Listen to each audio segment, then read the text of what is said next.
శ్రోతలకు నా హృదయపూర్వక నమస్కారములు. మన శ్రోతలలో ఒకరు ప్రశ్నను పంపటం జరిగింది. ఆ ప్రశ్న, ఆత్మజ్ఞానము అర్థమయ్యింది,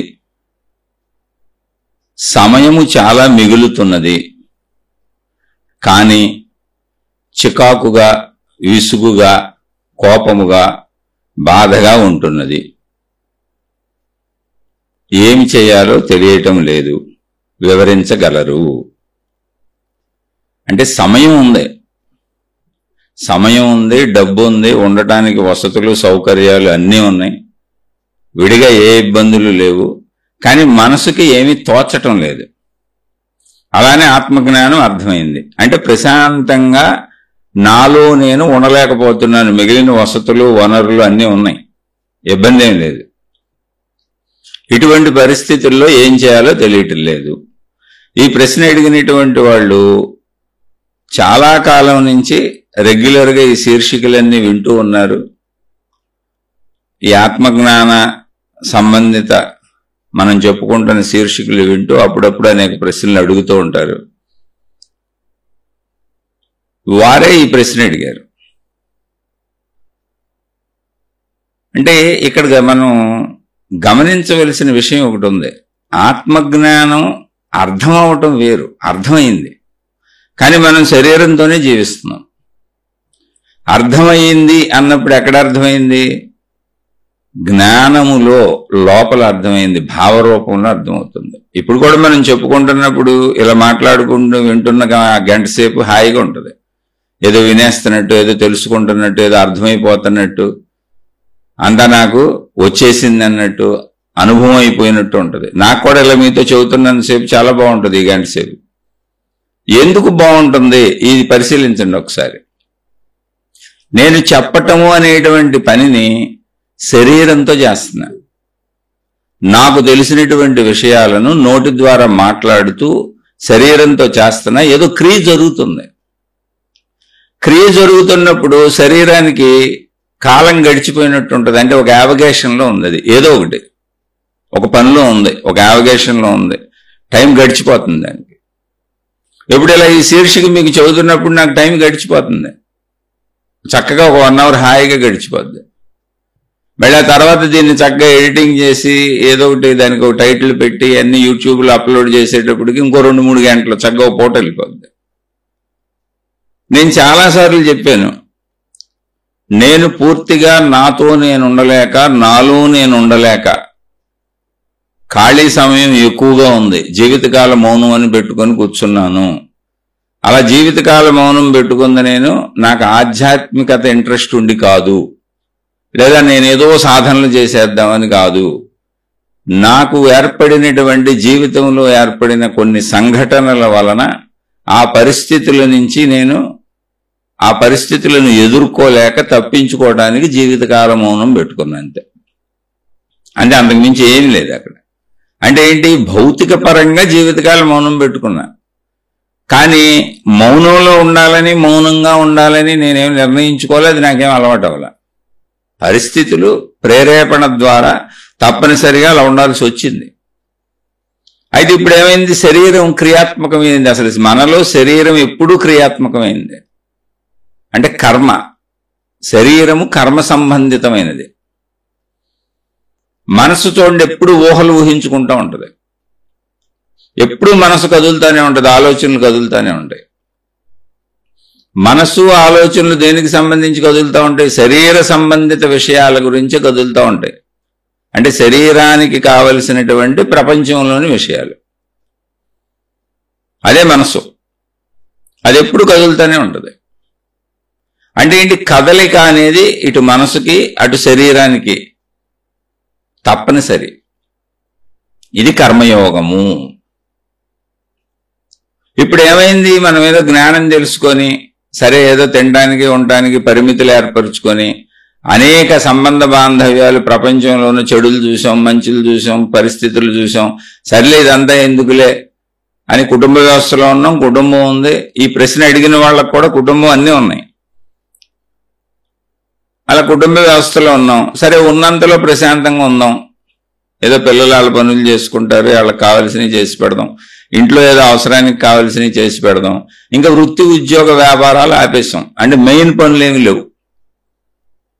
మెయిన్ అసలు డబ్బు సంపాదించే పనో లేదా వ్యాపారాలు, వృత్తులు, ఉద్యోగాలు ఇలా అవకాశాలు ఉన్నాయి అనుకోండి, వాళ్ళకి శరీరం నిరంతరం కదులుతూనే ఉంటుంది, మనసు నిరంతరం కదులుతూనే ఉంటుంది.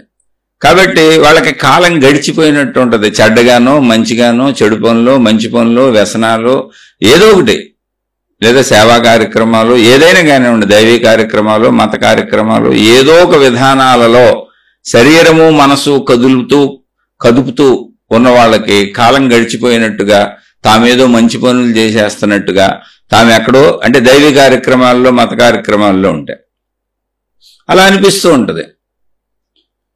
ఇది సహజం. ఎందుకని శరీరము మనసు యొక్క లక్షణములు కదలికలు. మనం ఆ పరిధిని దాటలేము.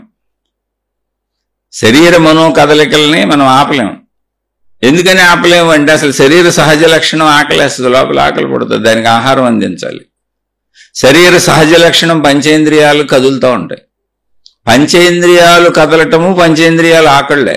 మనం జ్ఞానంతో కొంత అవగాహన చేసుకొని, లేదా కొంత వయసు మీద పడి కొంత విషయాలన్నీ అర్థం చేసుకొని, ఆల్రెడీ మనం చిన్నతనం నుంచి అన్ని విషయాలు అనుభవించుకుంటూ ఇంద్రియాల ద్వారా వచ్చి పిల్లల్ని కనేసి అటు సంసారిక సుఖాలు, ఇటు శారీరక సుఖాలు, మొత్తం అన్ని రకాల సుఖాలు అంటే శరీరంతో ఇంద్రియాలతో పొందేవన్నీ చూసేసి ఉన్నాం కనుక కొంత ఆధ్యాత్మికతను తెలుసుకుంటూ వస్తూ ఎంతో కొంత వైరాగ్య భావాలు కలిగినాయి కనుక, అంటే ప్రశ్నలు అది కూడా అన్నారు, వైరాగ్య భావాలు కలిగినాయి కానీ తోచటం లేదు. అది ప్రశ్నలు అది కూడా ఉంది. నేను ఆ పదం చదవటం మర్చిపోయాను.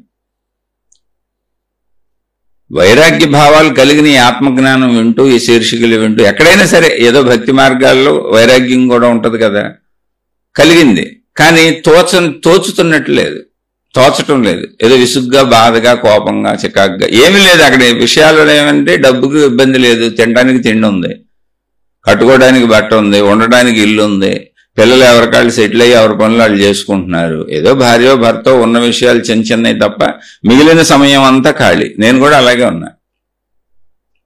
కానీ తోచదో, ఎందుకు తోచదో అనేది వీళ్ళు చెబుతున్నా. మన శరీరము మనసు కర్మకు సంబంధించినవి. అవి శరీరము శిథిలమయ్యి మరణించే వరకు కర్మ జరుగుతూనే ఉంటుంది. మీరు చూడండి, గుండు కొట్టుకుంటుంది, టక్ టక్ టక్ టక్ అని గుండు కొట్టుకుంటానే ఉంటుంది. చూడండి, శరీర అవయవాలన్నీ పనిచేస్తానండి. గుండు కొట్టుకోవడం ఆగిపోతే మనం మరణించినట్లు లెక్క. నాడీ మండలం అంతా కొట్టుకుంటానే ఉంటుంది. చూడండి, నాడీ మండలం కొట్టుకోవడం ఆగిపోతే మనం చనిపోయినట్లు లెక్క. అంటే ఏంటి? కదలికతోనే శరీరం ముడిపడి ఉంది. అలా మొత్తంగా అవయవాలు కదలికలతో ముడిపడి ఉన్నట్టుగానే భావాలు కూడా కదులుతానే ఉంటాయి. అది శరీర లక్షణం.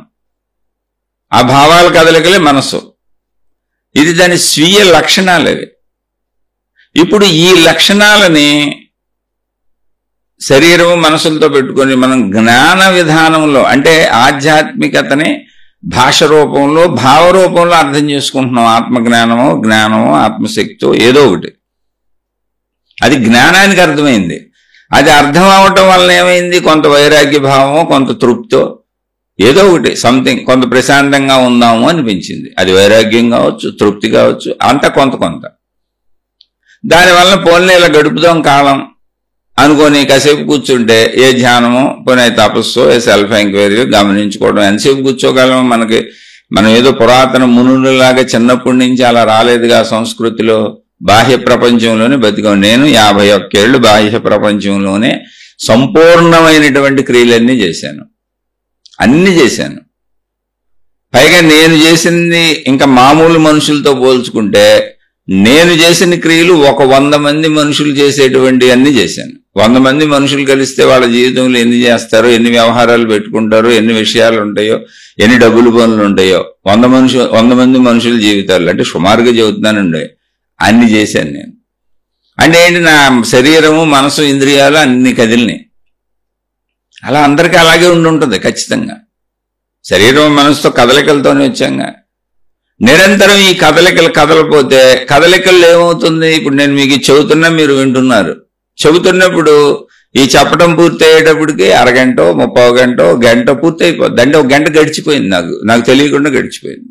తెలియకుండా అంటే చెబుతూ, అంటే క్రియ జరుగుతూ. ఇప్పుడు మీరు వింటున్నారంటే మీకు ఒక గంట గడిచిపోద్ది. ఎలా గడిచిపోద్ది? వినటమనే క్రియ శరీరమే చేస్తుంది. చెవు ద్వారా వింటున్నాం, వినటం అనే క్రియ జరుగుతుంది, పని జరుగుతుంది, అందుకని ఒక గంట గడిచిపోద్ది.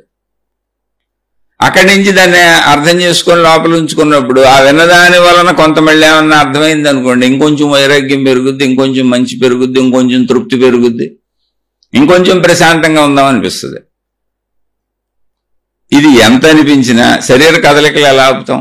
ఆహారం తినకుండా ఉండలేం.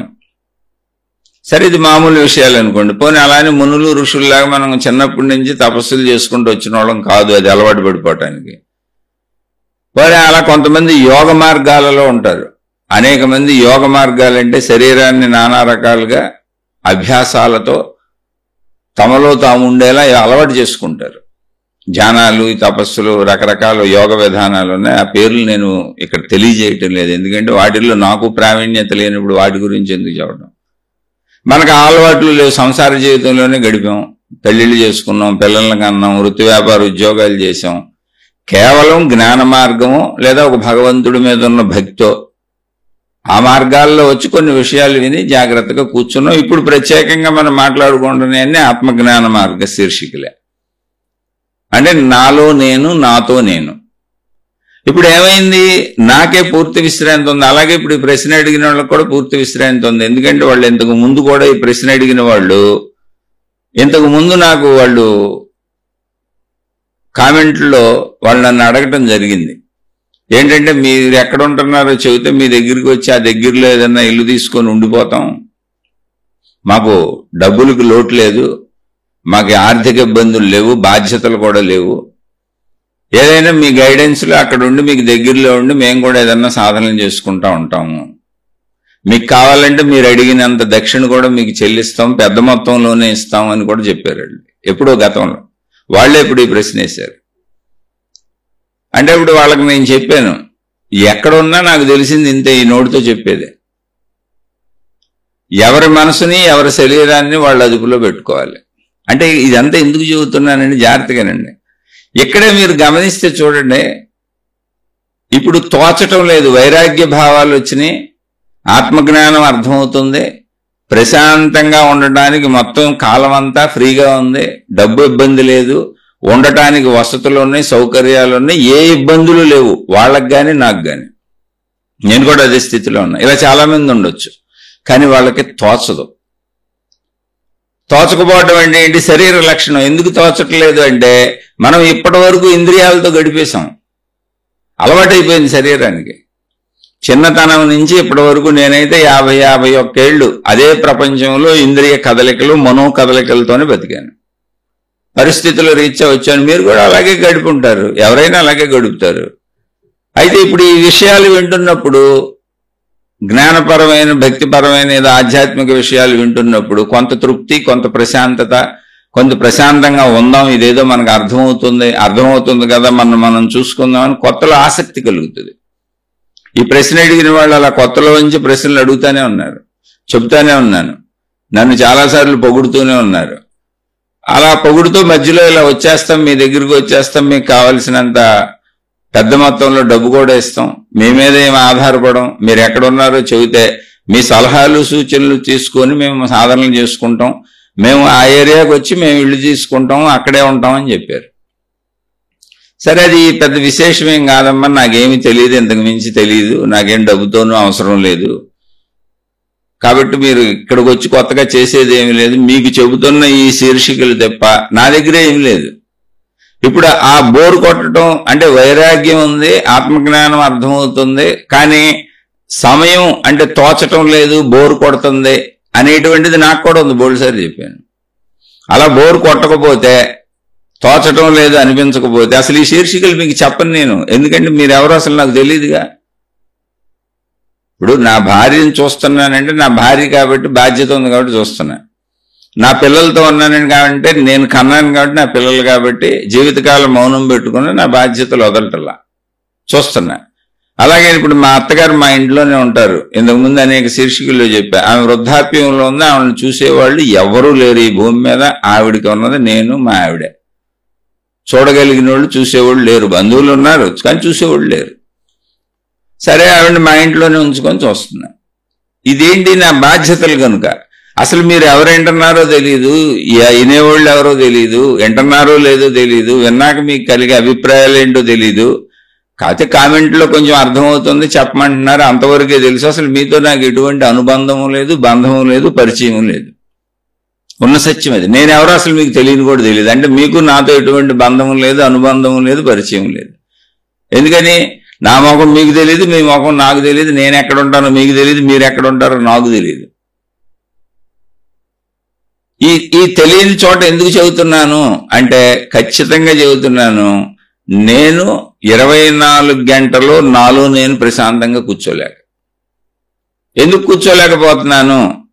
నాలో నేను కూర్చోవచ్చుగా. ఆత్మజ్ఞానం మీకే చెబుతున్నాను కదా, ఆత్మజ్ఞాన శీర్షికలే కదా ఈ చెప్పేదాన్ని. అంటే నేను చెప్పేవన్నీ కూడా నా తలలో పోగుపడినటువంటి నేను అనేక మంది మహాత్ముల ద్వారా, అంటే మహాత్ముల ద్వారా అన్నప్పుడు మహాత్ములు చేసినటువంటి బోధల ద్వారా కావచ్చు, వాళ్ళు రచించిన పుస్తకాల ద్వారా కావచ్చు, వెనక నుంచి అందుతున్న ఆధ్యాత్మిక సంపద, జ్ఞాన సంపద, అది ఏ రూపంలోనైనా కావచ్చు. అలా నేను గ్రహించుకున్నటువంటి విషయాలన్నీ నా తలలో, అంటే నాకు తెలిసిన విషయాలుగా ఉన్నాయి లోపల గుర్తింపుగా. అంటే ఇవి నాకు అర్థమైనవి, ఇవి నేను గ్రహించాను అని నాకు అర్థమైనవి ఉన్నాయి.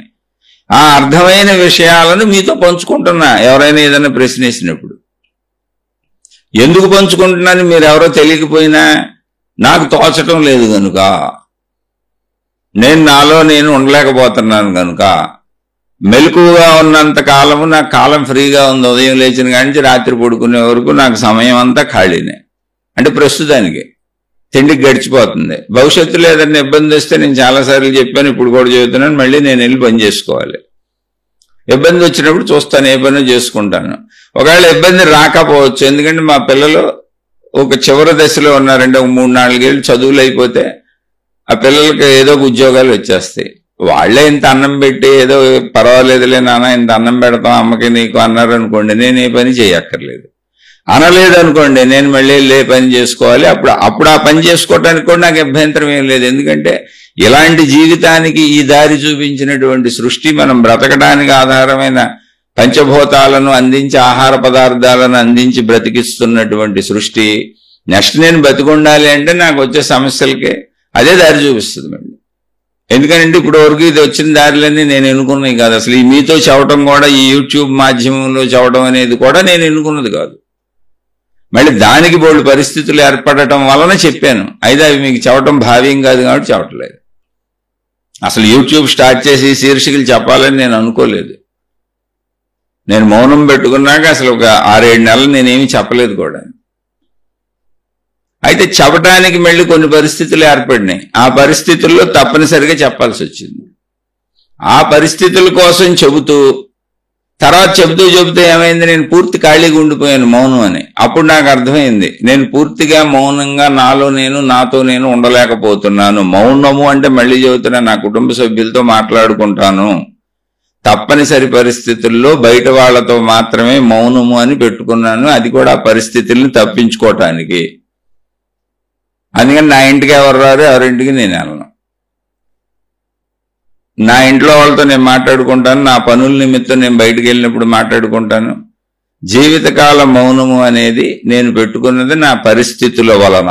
మళ్ళీ చెబుతున్నా, ఇప్పుడు ఏమైంది, నేను కూర్చోలేకపోతున్నా. భౌతిక ప్రపంచంలోంచి వచ్చా, నా జ్ఞానం తెలుస్తుంది, వైరాగ్య భావాలు కలిగినాయి, తృప్తి కలిగింది. మీకు చెబుతున్నాను ఇవన్నీ ఇన్ని శీర్షికలు, ఇదంతా నా లోపల ఉంది. అలా చెబుతూ ఇలా చెబుతూ వల్ల నాకు ఒక పూట గడిచిపోతుంది.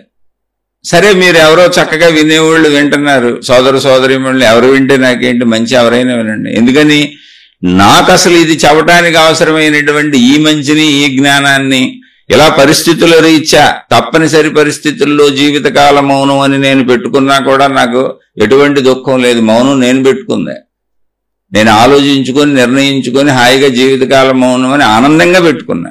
కానీ పరిస్థితుల వలన పెట్టుకున్నా, ఆధ్యాత్మికత కోసం పెట్టుకోలే. అలా నేను ఉండగలిగానంటే ఎంతో మంది మహాత్ముల దగ్గర నేను తెలుసుకున్నటువంటి ఈ జ్ఞాన సంపదనని ఇంకెందుకులే ఈ పోరాటాలు ఆరాటాలు, కూర్చో మెదలకుండా అని చెప్పింది. ఇలాగే ఉంటది, ఎప్పటికీ ప్రపంచం ఇలాగే ఉంటది. ఏదో ఒక రోజు చనిపోతాం. ఎన్ని ఆరాటాలైనా పోరాటాలైనా చనిపోవటం తప్పదు. కాబట్టి నువ్వు ప్రశాంతంగా కూర్చో, నీ పరిస్థితులు ఇలా ఏర్పడినాయి కదా, ఇంకెందుకు మేలకుండా కూర్చోమని చెప్పింది. ఆ కూర్చున్నా నేను, అది ఆనందంగానే కూర్చున్నా, ఆనందంగానే పెట్టుకున్నా. కానీ తోచటం లేదనేది నిజమేగా. అయితే అలా కూర్చోవటానికి, ఆ నిర్ణయం తీసుకోవటానికి, నేను ఆ నిర్ణయం తీసుకోవటానికి నాకు సహకరించింది ఎంతో మంది మహాత్ముల దగ్గర నుంచి నేను తెలుసుకున్నటువంటి జ్ఞాన సంపద. ఎప్పటి నుంచో 30-35 ఏళ్ళ నుంచి జీవితం గడుపుతానే ఉన్నాను. ఆ జీవితంలో మళ్ళీ నాకు సమయం దొరికినప్పుడు తెలుసుకుంటానే ఉన్నాను. రెండూ సాగినాయి. అయితే పూర్తిగా ఇంద్రియాలతో, మనసుతో మంచన్నా చెడ్డన్నా ఏదైనా ప్రపంచంలో మునిగిపోయి ఉన్నాను. మంచి పనులు చేశానా, చెడ్డ పనులు చేశానా అది వేరే విషయం. ఇష్టమైనవి చేశానా, కోరికలు చేశానా, స్వార్థం చేశానా, నిస్వార్థం చేశానా, కానీ 50-51 సంవత్సరాలు సంపూర్ణంగా శరీరాన్ని, మనసుని కదుపుతూనే ఉన్నాను. మీరైనంతే, నేనైనంతే. ఇప్పుడు ఎంతో మంది దగ్గర నేను తెలుసుకున్న విషయాలను మీకు చెబుతున్నా. ఇందులో నా సొంతమే ఉంది, అయినా లోపల గుర్తున్నాయి. అలా చెప్పటం వలన ఏమైంది, మీకు ఎవరికైనా ఉపయోగపడితే మంచిదే. ఆ మంచి నాకు కాదు, మీకు ఉపయోగపడితే మంచిదే. ఎందుకంటే నాకెవరో అందించారు.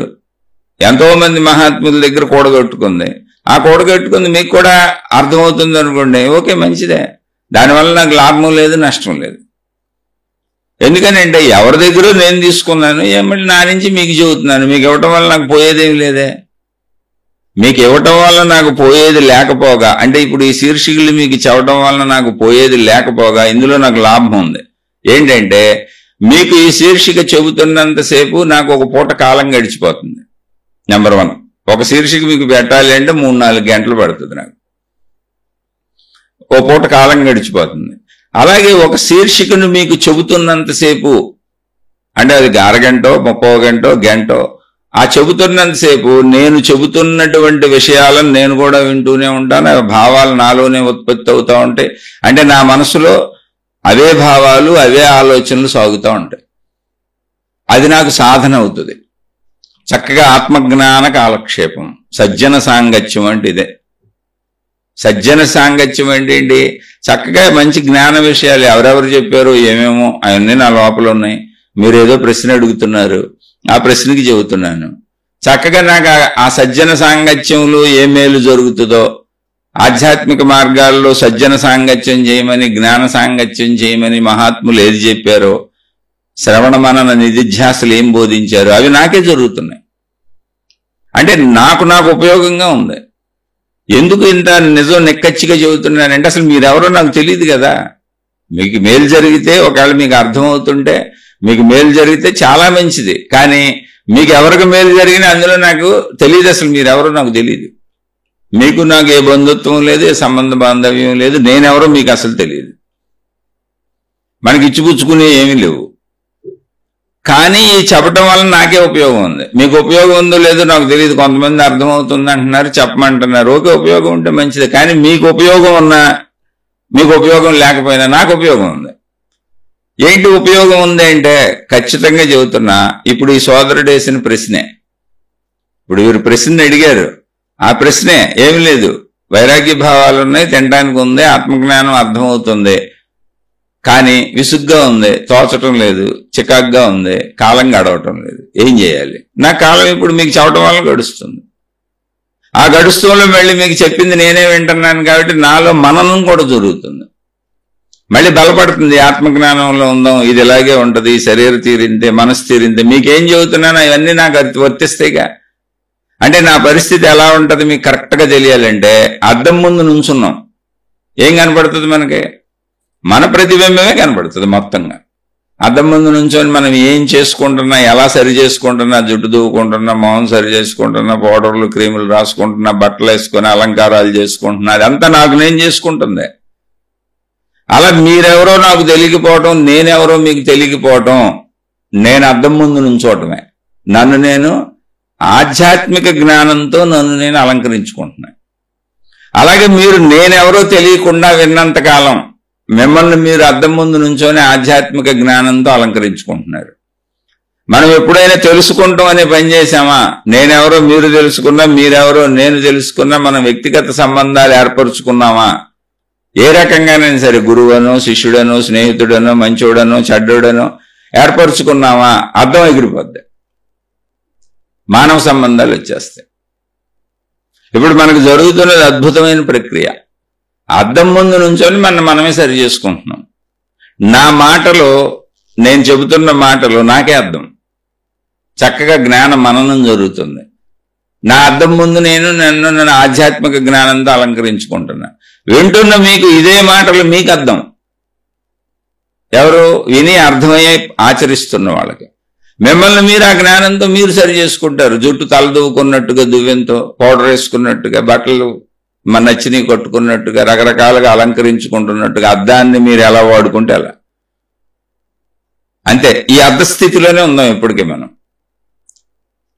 ఇక్కడ తోచకపోవడం అనేది ఏంటి, ఆ తోచకపోవడం అనే దాంతో ఎలా గడపాలి అన్నప్పుడు, తోచకపోవడం అనేది అసలు శరీర స్థితి, మానసిక స్థితి అని మీరు గుర్తిస్తే చాలు. నేను గుర్తించాను, శరీరానికి తోచదో, మనసుకు తోచదో, అర్థమవుతుంది జ్ఞానం. అది శరీరానికి సంబంధించింది కాదు, మనసుకు సంబంధించింది కాదు. జ్ఞానం అనేది అంతరంగ ప్రాణశక్తిలోని లక్షణం, అక్కడ వెళ్ళి నిశ్చలం అవుతుంది అంతే. అందుకని ఇప్పుడు ఏమైంది, అర్థమవుతున్న జ్ఞానం కూర్చోమంటది, అలవాటైన మనసు శరీరం కదలాలంటది, తోచట్లేదంటది. ఎందుకంటే శరీరానికి కాలం తెలుస్తుంది, మనసుకు కాలం తెలుస్తుంది. కాలం ఎలా తెలుస్తుంది, మళ్ళీ మనం కాలకృత్యాలు తీర్చుకోవాలి. కాలం తెలియటానికే కాలకృత్యాలు, దాని పేరే కాలకృత్యములు. అంటే కాలములు చేసేటువంటి పనులు, కృత్యములు అంటే పనులు, కాలకృత్యములు కాలములో చేసేటువంటి పనులు. అంటే ఇప్పుడు తప్పదు, కాలం తెలుస్తూనే ఉంటుంది. నిద్రపోతాం, మెలకు వస్తుంది, కాలం తెలుస్తుంది. మెలకు వచ్చిన దగ్గర నుంచి ఆకలేస్తుంది, కాలం తెలుస్తుంది. శరీర స్పృహ కలుగుతూ ఉంటుంది, శరీరాన్ని శుభ్రం చేసుకోవాలి, కాలకృత్యాలు తీర్చుకోవాలి, అన్ని రకాల పనులు చేయాలి, కాలం తెలుస్తూ ఉంటుంది. ఎందుకు తెలుస్తూ ఉంటుంది అంటే, ఇంతకు ముందు నుంచి మనం కాలం తెలియటంలోనే గడిపాక జీవితం అంతా. నేను 51 సంవత్సరాల జీవితం మొత్తం కాలం మధ్యలో కాలం తెలుస్తూనే గడిపాను. కానీ నాకు ఇప్పుడు కాలంతో పని లేదు అసలు. ఇప్పుడు నాకు కాల అవసరత లేదు, ఎందుకంటే నేను టైంకి లేసి ఏ ఉద్యోగానికి వెళ్ళక్కర్లా, నేను ఎప్పుడైనా పడుకోవచ్చు, ఎప్పుడైనా లేవచ్చు, ఏమైనా చేయొచ్చు, అసలు నాకు కాలంతోనే పని లేదు. కానీ కాల ప్రకారం పాత అలవాటుగా ఆకలేస్తుంది, తినాలి. కాల ప్రకారం పాత అలవాటుగా కాఫీనో టీనో తాగాలి. కాల ప్రకారం పాత అలవాటుగా పడుకోవటం లేవటం ఉంటాయి. కాల ప్రకారం పాత అలవాటుగా మలమూత్ర విసర్జనలు ఉంటాయి. ఇవన్నీ కాలాన్ని తెలియజేస్తూ ఉంటాయి, కాల ఎరుకుంటుంది. అలాగే మనం మామూలు మెలకువలో ఉన్నప్పుడు చీకటి పడుతుంది, తెల్లారింది, అన్ని కాలం మళ్ళీ భౌగోళికంగా కూడా కాలాన్ని తెలియజేస్తూ ఉంటుంది. అలా కాక మనకు ఉండేటువంటి కుటుంబ సంబంధ బాంధవ్యాలలో మళ్ళీ మనం చేయవలసిన పనులు ఏమన్నా తగుమాత్రంగా కొద్దిగా ఉన్నా కూడా, ఇప్పుడు మా ఇంట్లో సరుకులు తెచ్చుకోవాలి, నేను కాలం తెలియజేయబడుతుంది. అంటే ఇవన్నీ మీకు కూడా వర్తిస్తాయి. అందుకని నాయ చెబుతున్నా, నాకు చెబుతున్నాను, నేను అంటున్నాను అని అనుకోబాకండి. మీ అందరికీ ఇదే, ఎవరికైనా ఇదే. మీకు ఇప్పుడు మొత్తంగా సరిపోను డబ్బులున్నా, మీకు ఆత్మజ్ఞానం అర్థమైనా, మీరు సాధన చేద్దామని కూర్చున్నా, మీతో మీరు, మీలో మీరు ఉండటం అసాధ్యమైన విషయం. అందుకే తపస్సులు అందరూ చేయలేరు. ధ్యానాలు చేస్తూ ఉంటారు చాలా మంది, తపస్సు చేయలేరు. తపస్సు అంటే తపించుట, నిరంతరం నా లోపలికి నేను వెళ్ళిపోయి నాలో నన్ను చూసుకొని నాలో నేను స్థిరంగా కూర్చుందామని నాలో చెలరేగి ఎగిసిపడుతున్నటువంటి మనో అలలని, ఆలోచనలను, భావాలను దాటి నిశ్చలత్వానికి వెళ్ళటం తపస్సు చేయటం, తపన. ధ్యానం అంటే వేల మార్గాలు వచ్చేసినాయి. వాళ్ళే ఊహించుకోమని చెబుతారు, రకరకాలు చేయమని చెబుతారు, అనేక రకాలు చెబుతారు. అంటే నీకేదో పని అప్పు చెబుతారు అక్కడ, అది చేయొచ్చు.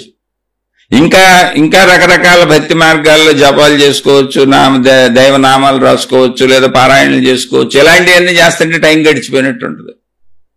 ఎందుకని శారీరక ప్రక్రియలు ఉన్నాయి అక్కడ. భక్తికి సంబంధించిన విధానాలన్నీ శరీరాన్ని మనసుని కదుపుతూ ఉంటాయి. చూడండి, భక్తి అంత మానసికమైంది. భక్తి ఎంత మానసికమైందంటే, మీరు చూడండి, నా మతమే నాది, నా దేవుడే నాకు. మీరు చూడండి, భక్తిలో మీరు ఏ దేవుడిని నమ్ముతారో ఆ దేవుడే మీకు కళ్ళకు వస్తాడు, ఆ దేవుడితోనే మీకు మహిమలు మాయలు జరుగుతాయి. భక్తిలో మీరు ఏ గురువుతో ఉంటారో ఆ దేవుడే కళ్ళలోకి, ఆ గురువే కళ్ళలోకి వస్తాడు, ఆ గురువుతోనే మహిమలు మాయలు ఉంటాయి. మళ్ళీ ప్రపంచంలో వేల లక్షల మంది గురువులు ఉంటారు, ప్రపంచవ్యాప్తంగా కోటాను కోట్ల మంది దేవుళ్ళు ఉన్నారు, అనేక మతాలు ఉన్నాయి. ఆ దేవుళ్ళు ఎవరో మన కళల్లోకి రారు, ఆ దేవుళ్ళు ఎవరో మనకు మహిమలు చేయరు, మహిమలు జరగవు ఆ దేవుళ్ళ దగ్గర. ఆ గురువులు ఎవరో కళల్లోకి రారు, ఆ గురువుల దగ్గర మనకు జరగవు. ఎందుకని? వాళ్ళందరూ దేవుళ్ళు కదా. ఆ గురువులకి, ఆ మహాత్ములకి, ఆ సాధువులకి, ఆ యోగులకి శక్తులు లేవా? కాదు. మన మనసు చేసే మాయాగారడి ఇంద్రజాలం అది. మనం దేనికి అతుక్కున్నామో దానికే అతికించి అన్ని చూపించేస్తుంది మనసు. అది భక్తిలో ఎలా చూపిస్తుందో ఆ మనసు, భక్తిలో ఫలానా దేవుడు అంటే నా దేవుడు, నా మతం, నా గురువు, నా పుస్తకం, నా గ్రంథం, నా విధానం అని ఎలా చెప్పి బలపరుస్తుందో సేమ్ ఇది ఎలా ఉందో ఒకసారి చూసుకోండి. మనం చిన్నప్పటి నుంచి పెరిగింది మా అమ్మ, మా నాన్న, మా ఇల్లు, మా వస్తువులు మాయి, మేం జాగ్రత్త పెట్టుకుంటాం, నా భార్య, నా భర్త, నా పిల్లలు, నా సంపదలు నాయి. సేమ్ తీరు ఏం లేదు. భక్తి అందరికి ఈజీగా ఎందుకు ఉందో తెలుసా? మనసుకు సంబంధించిన గుణాన్నే నువ్వు అక్కడ చేయాలి, కొత్తగా చేయడానికి ఏం లేదు అక్కర్లా. మనోలక్షణాలని భక్తిలో నువ్వు మనసుకున్న లక్షణాలనే వాడుతున్నావు, శరీరానికి ఉన్న లక్షణాలనే వాడుతున్నావు. శరీరం నిరంతరం కదిలేదో ప్రక్రియలు చేయాలి. అది చేయాలంటే మనసు దాన్ని నిరంతరం కదపాలి, మనసు నిరంతరం ఊహించుకోవాలి, మనసు శరీరం కలిసి పనిచేయాలి. భక్తిలో అదే జరుగుద్ది. కాబట్టి భక్తి మార్గంలో వెళ్తుంటే బోరు కొట్టడం ఉండదు, ఇసుగు పుట్టడం ఉండదు. అలాగని ఎన్ని రకాల భక్తి మార్గాలు వచ్చినాయి చూడండి ప్రపంచంలో. ఎందుకంటే నువ్వు అవి చేసుకుంటూ ఉండొచ్చు. చాలా భక్తి మార్గాలలో వెళ్లే వాళ్ళకి సంసార జీవితం ఇసుకైపోద్ది. అంటే ఇప్పుడు వృత్తి వ్యాపార ఉద్యోగాలు చేయడం, ఈ కుటుంబ సభ్యులు, ఈ సంసార జీవితం విసుగైపోయి వీళ్ళంతా నాకు అడ్డంకులని వదిలేసి వెళ్ళిపోయిన వాళ్ళు గోల్డ్ మంది ఉన్నారు భక్తి మార్గాల్లో. ఎందుకంటే మేము ఆ భక్తి క్రియలు చేసుకోవడానికి, మా భగవంతుడిని ఊహించుకోవడానికి, మా మత క్రియలు చేయడానికి నాకు టైం సరిపోవట్లేదు, వీళ్ళంతా అడ్డం పడిపోతున్నారు, నా మనసుని ఆ భక్తిలో ఉండనివ్వటం లేదు, వీళ్ళ వైపు లాగేస్తున్నారని కుటుంబాలు వదిలిపెట్టి పారిపోయే బ్యాచ్లంతా ఇయే భక్తి బ్యాచ్లు. ఓకే, దాన్ని నేనేం కాదంటలా, కానీ విషయం అర్థం చేసుకుంటే అక్కడ జరుగుతుంది ఏంటో చెబుతున్నా. తప్పు రైట్ అని నేనేం విశ్లేషించట్లా. అవన్నీ అవసరమే, మహాత్ములు ఏం పెట్టినా అవసరమైందే పెట్టుంటారు ఖచ్చితంగా. కానీ అక్కడ జరుగుతున్నది ఏంటి భక్తిలో అంటే, శరీరానికి మనసుకి ఏది అలవాటో దాన్ని అక్కడ కూడా ఉందంతే. అందుకని వాళ్ళకి బోరు కొట్టదు. ఆత్మజ్ఞాన మార్గంలో అనంత ఆత్మశక్తి ఎరుకలో ఆత్మజ్ఞానం అర్థమవుతున్నప్పుడు నీకు అక్కడ రూపం లేదు, భక్తి లేదు, నీతో నువ్వు ఉన్నావు, నీలో నువ్వు ఉన్నావు. అక్కడ శక్తిని, నువ్వు శక్తి స్వరూపాన్ని, సృష్టి అంతా ఉంది శక్తి. ఇక్కడ నిరాకారంలోకి వెళ్ళిపోయాం. అంటే నా ఆకారం కూడా లేదు, ఊరికనే ఏదో శరీరం ధరించాను అనేటువంటి భావన అంతే తప్ప విషయంలోకి అంటే జ్ఞానంలోకి వెళ్తే శరీరాన్ని మర్చిపోయామని, శరీర స్థితిని దాటేసామని కాదు. జ్ఞానంలో మాట్లాడుకుంటున్నప్పుడు, నేను మీకు చెప్పేటప్పుడైనా, మీరు వినేటప్పుడైనా, లేదా ఎవరు ఏ మహాత్ములు చెబుతున్నా ఆత్మజ్ఞాన మార్గంలో ఆత్మశక్తి గురించి మాట్లాడుకుంటున్నప్పుడు నీ దేహధ్యాస కూడా నీకు ఉండడానికి లేదు, ఉండదు. నేను శక్తిని అన్న భావనలోకి వెళ్తావు. శక్తి అన్నప్పుడు అది ఎలా ఉంది? సర్వవ్యాపక ఆకాశము వలె అని మనమే చెప్పుకున్నాం. అంటే అక్కడ ఏముంది? ఏమి లేదు, శూన్యత ఉంది, నిశ్శబ్దం ఉంది, మౌనం ఉంది, ప్రశాంతత ఉంది, నిశ్చలత ఉంది. అది ఎంత ఉంది? అనంతంగా ఉంది. అప్పుడు ఏం చేయడానికి ఏముంది అక్కడ? ఇప్పుడు చేయటానికి ఏమన్నా ఉందా? చేయటానికి ఏమీ లేదు, ఏమీ చేయకుండా ఉండటమే. ఇది అర్థమైంది వేమన గారికి. ఊరకుండట ఉత్తమ యోగంబు అన్నాడు ఆయన. ఈ విషయం అర్థమైంది వేమన గారికి ఎప్పుడు చిట్ట చివరిలో. అందుకని ఊరకుండట ఉత్తమ యోగంబు అన్నారు ఆయన. కానీ ఊరకుండలేకపోతున్నాం మనం. అలాగే ఇదే విషయం రమణ భగవానులకు అర్థమైంది. ఆయన మొట్టమొదటి బోధ ఉపదేశం ఏంటో తెలుసా? రమణ భగవానులది. అసలు ఆయన నోరు తెరవలా, ఇంటి నుంచి వచ్చేశారు. ఇంటి నుంచి వచ్చేసి 14-15 ఏళ్ల వయసు ఉన్నటువంటి కుర్రవాడు వచ్చేసి అరుణాచలం వచ్చేసారు. ఇల్లు ఎక్కడో అరుణాచలం వచ్చేసారు ఆయన. ఇంట్లో వాళ్ళు ఎతుకుతున్నారు, బిడ్డ ఎక్కడికో వెళ్ళిపోయాడు, 14-15 ఏళ్ల వయసు అని. ఆయన ఎక్కడ ఉన్నాడో ఎవరికి తెలియదు. చాలా సంవత్సరాలు గడిచిపోయినాయి. కానీ ఆయన అరుణాచలం వచ్చేసి తన ఒంటి మీద ఉన్న బట్టలు తీసి అవతల పారేసి, చేతిలో ఉన్న డబ్బులు అవతల పారేసి, ఏదో తినుబండారాలు ఉంటే అవి కూడా అవతల పారేసి, నేను అనంత ఆత్మశక్తి, నీకంతా ఆ సృష్టి నిర్ణయం ప్రకారం ఈ దేహ ప్రారంధమేముందో అలాగే సాగుద్ది, నేను అనంత ఆత్మశక్తి నేను కూర్చుండిపోయారు. అంటే ఆయనకి తన లోపలికి వెళ్ళిపోతుంది. అది ఇక్కడ గమనించవలసిన విషయం. అది ఆయన యొక్క ప్రాణశక్తి ఏది ఉందో అది ఇంద్రియముల ద్వారా బాహ్యానికి ప్రయాణించకుండా ఆ ప్రాణశక్తినే అనంతాత్మశక్తి అంటారు. ఇంద్రియముల ద్వారా బయటికి ప్రయాణించి ప్రపంచంలోకి వెళ్లకుండా అది లోపలికి వెళ్ళిపోతుంది, తనలో తాను స్థితము అయిపోతుంది. అందుకని అది ఎప్పుడైతే ఇంద్రియముల ద్వారా బాహ్యానికి వెళ్ళటలేదో ఆయనకి శారీరక దృష్టి మనోదృష్టి కలగట్లా. అది అలా హాయిగా ఉంది, కూర్చుండిపోతున్నారు. ఆయన ఎంత కూర్చుండిపోతున్నారు, ఆయనకి లోపల ఎంత స్థిరపడిపోతుంది అది అంటే ఆయన శరీరం మీద చీమలు పోగుతున్నాయి, చీమలు కొడుతున్నాయి, ఆయనకి తెలియట్లే. ఆయన శరీరం ఆయన కూర్చున్నది ఎక్కడ, అడవుల్లో, కొండ గుట్టల్లో, గుహల్లో. మనుషులు ఎవరు డిస్టర్బ్ చేయకుండా మూలమూలలకు వెళ్ళిపోయి కూర్చున్నారు. ఏమేమి పరిశుభ్రత ఉన్న ప్రదేశాలు కాదు, శుభ్రత ఉన్న ప్రదేశాలు కాదు, జాగ్రత్త కలిగిన ప్రదేశాలు కూడా కాదు. అన్ని విషకీటకాలు తిరుగుతున్నాయి అక్కడ, కొండ గుట్టలై. ఆయన కూర్చున్నది ఎంత గాఢతగా కూర్చున్నారు, శరీరభావం ఆయనకి లేదు అంటే ఆయన కూర్చున్న ప్రదేశంలో, ఆయన కూర్చున్న చోట కింద నేల మీద కూర్చున్నప్పుడు ఆ గుహల్లో కింద ఆయనకి కాళ్ళజేరులు, జర్రులు, తేళ్లు ఇలాంటి కొన్ని పురుగులు లాంటివి చేరి ఆయన్ని కుట్టేస్తుంటే రక్తాలు కారిపోతున్నాయి. ఆయనకి తెలియదు, అసలు బాహ్య స్పృహ రావట్లేదు. అది ఆయన అదృష్టమేమో. 14-15 ఏళ్ల వయసులోనే వారికి అలా ఎందుకు కలిగిందో మనం ఏం చెబుతాం? ఎందుకంటే దానికి ముందు చెప్పినవి లేదు, ఆయన ఏమీ చెప్పలేదు, ఇలా జరిగిందని చెప్పారు అంతే. మనకేమవుతుంది, ఇప్పుడు బాహ్యస్పృహ కలుగుతుంది, అందుకనే ఆయన కూర్చోగలిగారు. మనం అటువంటి మహాత్ములతో పోల్చుకోకూడదు. మనం ఇప్పుడు ఉన్న స్థితిలో ఏం చేయాలో అవి చేయాలి. అందుకని వారు జీవితకాల పర్యంతము కూర్చోగలిగారు, ఒకే చోట కూర్చోగలిగారు. అలా కూర్చున్నటువంటి రక్తాలు కారిపోతున్న సందర్భంలో చేమలు గేములు రకరకాల ఆయన మీద నుంచి పాకి వెళ్ళిపోతున్నాయి, గోళ్ల మీద పాకినట్టు. ఆయనకి ఏ స్పందన లేదు. అలా వదిలేస్తే బహుశా ఆయన చనిపోయేవారేమో, అంటే శరీరం శిథిలమైపోయేదేమో. రమణ మహర్షి అని ఆయన ప్రపంచానికి దొరికేవారు కదా, ఆయన బోధ అందేది కాదు. అయితే అది ప్రకృతిలో లిఖించి లేదు. ప్రకృతి పని ప్రకృతి చేస్తుందిగా, సృష్టి పని సృష్టి చేస్తుందిగా, విశ్వం పని విశ్వం చేస్తుందిగా. లేకపోతే అటువంటి ఒక మహానుభావుడిని ఎక్కడికి ఎందుకు దింపుద్ది? అందుకని చుట్టూ అక్కడ ఎవరో ఆ గొర్రెలు కాచుకునేవాళ్ళు, గేదెలు కాచుకునేవాళ్ళు, అడవిలో పొలలు ఏరుకునేవాళ్ళు, రకరకాల పేదలు అనేక పనులు చేసుకునేవాళ్ళు అటు తిరుగుతూ ఈయన చూసి, అయ్యో పాపం ఈయన ఎవరో చాలా ఇదిగా ఉన్నాడు, ఇలా వదిలేస్తే ఈయన చనిపోతాడని ఆయన్ని రక్షించారు. అనేక శీర్షికలు ఇంతకు ముందు ఈ విషయం చెప్పాను. ఎలా రక్షించారు? పోనాలు రక్షిస్తున్నప్పుడు ఈయనకి స్పృహ తెలుసా అంటే ఆయన ఎంత తీవ్రమైనటువంటి దేహధ్యాస నుంచి లోపలికి వెళ్ళిపోయారంటే, తనలోకి తాను వెళ్ళిపోయారంటే, గాఢ నిద్రలో మనం వెళ్ళిపోతాం చూడండి. వెళ్ళటం అదేమో అద్భుతం అనుకోబాకండి. నిద్రలో మనం వెళ్ళటంలో మనలోకి మనమే వెళ్తున్నాం, ఆ ప్రక్రియ మనలో ఉంది. కానీ మెలకువలో మనకు రాదు, ఆయనకు వచ్చిందండి. ఇదేదో అద్భుతం అస్సలు అనుకోబాకండి, అన్ని సహజమే. మనం దాన్ని మెలకువలో పొందలేదు, అంతే ఆయన పొందారు. ఆ సాధన ఏంటో మనం ఇప్పుడు ఆత్మజ్ఞానం అంటే దానికే ప్రయత్నిస్తున్నాం. గాఢ నిద్రలో మనం అదే స్థితికి వెళ్తున్నాం, రోజు వెళ్తున్నాం. కొత్త ఏం కాదు అసలు, అది ప్రతిరోజు మనం ఆ స్థితికి వెళ్తున్నాం. అయితే ఆయనకి మెలకువలో కూడా వెళ్ళిపోతుంది. మనకి గాఢ నిద్రలో మనం ఎవరన్నా గిచ్చినా గిల్లినా దెబ్బ తగిలినా పెద్ద సౌండ్లైనా మెలకు వస్తుంది మనకి. అంటే మన గాఢ నిద్ర కూడా కొంత మెలకువతో ఎరుకుతో శరీరంతో కలిసి ఉంటుంది.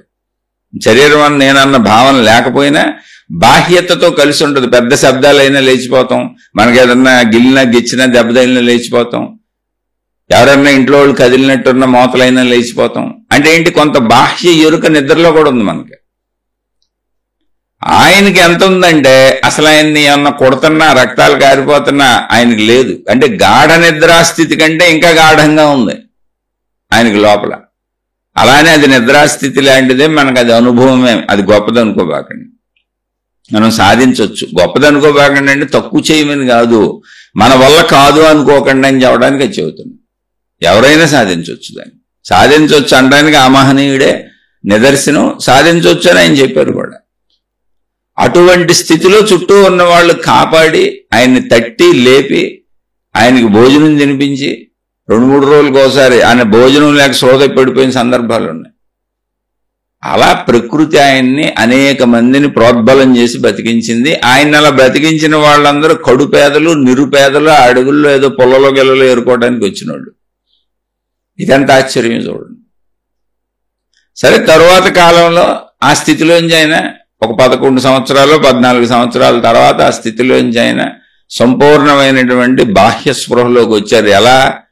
బాహ్య స్పృహ లేదు, కానీ శరీరము ప్రపంచము తెలుస్తుంది. నిద్రాస్థితి కాదు, మెలకువలోనే అనంతాత్మస్థితిలో ఉండగలిగారు. అంటే ఈ 11-14 ఏళ్ళు ఆయనకి జరిగినటువంటి, ఆయన కూర్చున్నటువంటి స్థితి ఏంటి అంటే, ఎంత గాఢతలోకి వెళ్ళింది ఆ స్థితిలో కూర్చుంటే అంటే, మెలకువలో కూడా ఆ స్థితి చెక్కు చెదరకుండా ఉండగలిగినటువంటి స్థితి ఆయనకు వచ్చింది.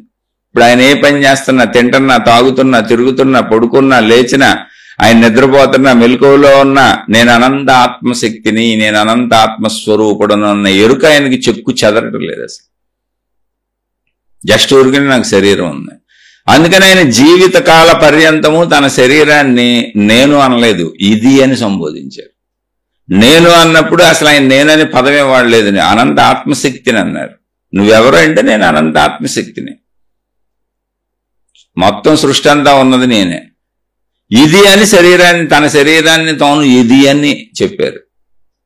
అయితే ఇదంతా ఎందుకు జరిగిందంటే మరి వారి చరిత్రలో ఉంది, వారేం ప్రయత్నించలేదు, అప్రయత్నంగా వారికి సంభవించింది. ఏది? ఈ జన్మకే. సరే, ఎవరు అది కూడా అడిగారు వారిని, అయ్యా మీకు అప్రయత్నంగా సంభవించింది కదా ఆ స్థితి, ఆ మోక్షం అనే స్థితి, ఆత్మసాక్షాత్కారం అనే స్థితి, అనంత ఆత్మానుభూతి, మీరు ఇప్పుడు జీవితకాల పర్యంతము ఆ స్థితిలోనే ఉన్నారు కదా, ఈ మీ శరీరాన్ని మీరే ఇది అని మాట్లాడుతున్నారు కదా వేరే రెండవ దానిలాగా, మరి అటువంటి స్థితిని మాకు కూడా ప్రసాదించవచ్చు కదా, మీరు ఇచ్చేయచ్చు కదా అని అడిగారు. అంటే మీకు వచ్చేసింది కదా, మీరు మాకు ఇచ్చేయచ్చు కదా అని. ఎందుకంటే నెత్తిమీద చేయబెడితే వచ్చేస్తాయని, కోరికలు తీరిపోతాయని, మహిమలు మాయలు ఇటువంటి బాగా ప్రచారంలో ఉంటాయి కదా మనకి.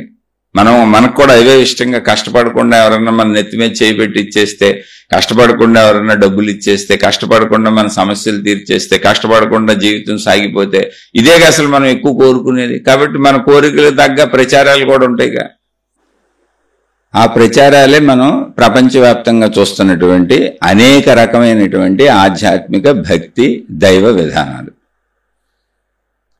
మనకు తగ్గట్టుగా అనేక మంది, అంటే మనందరం మనుషులం కాబట్టి మనకేం కావాలో, మనం ఏం కోరుకుంటామో, మన బుద్ధులు ఏంటి, మన ఆలోచనలు ఏంటి, మన గుణాలు ఏంటి, మన స్వభావం ఏంటి, మన ఇష్టాలు ఏంటి, మన అయిష్టాలు ఏంటి, మన భయాలు ఏంటి, మన బాధలేంటి అనేది మానవ జాతికి తెలుసు కనుక దైవత్వాన్ని కూడా కొంతమంది మనుషులకు అనుకూలంగా తయారు చేశారు, కొంతమంది నిజాయితీగా ఉన్నదాన్ని ఉన్నట్టు చెప్పారు.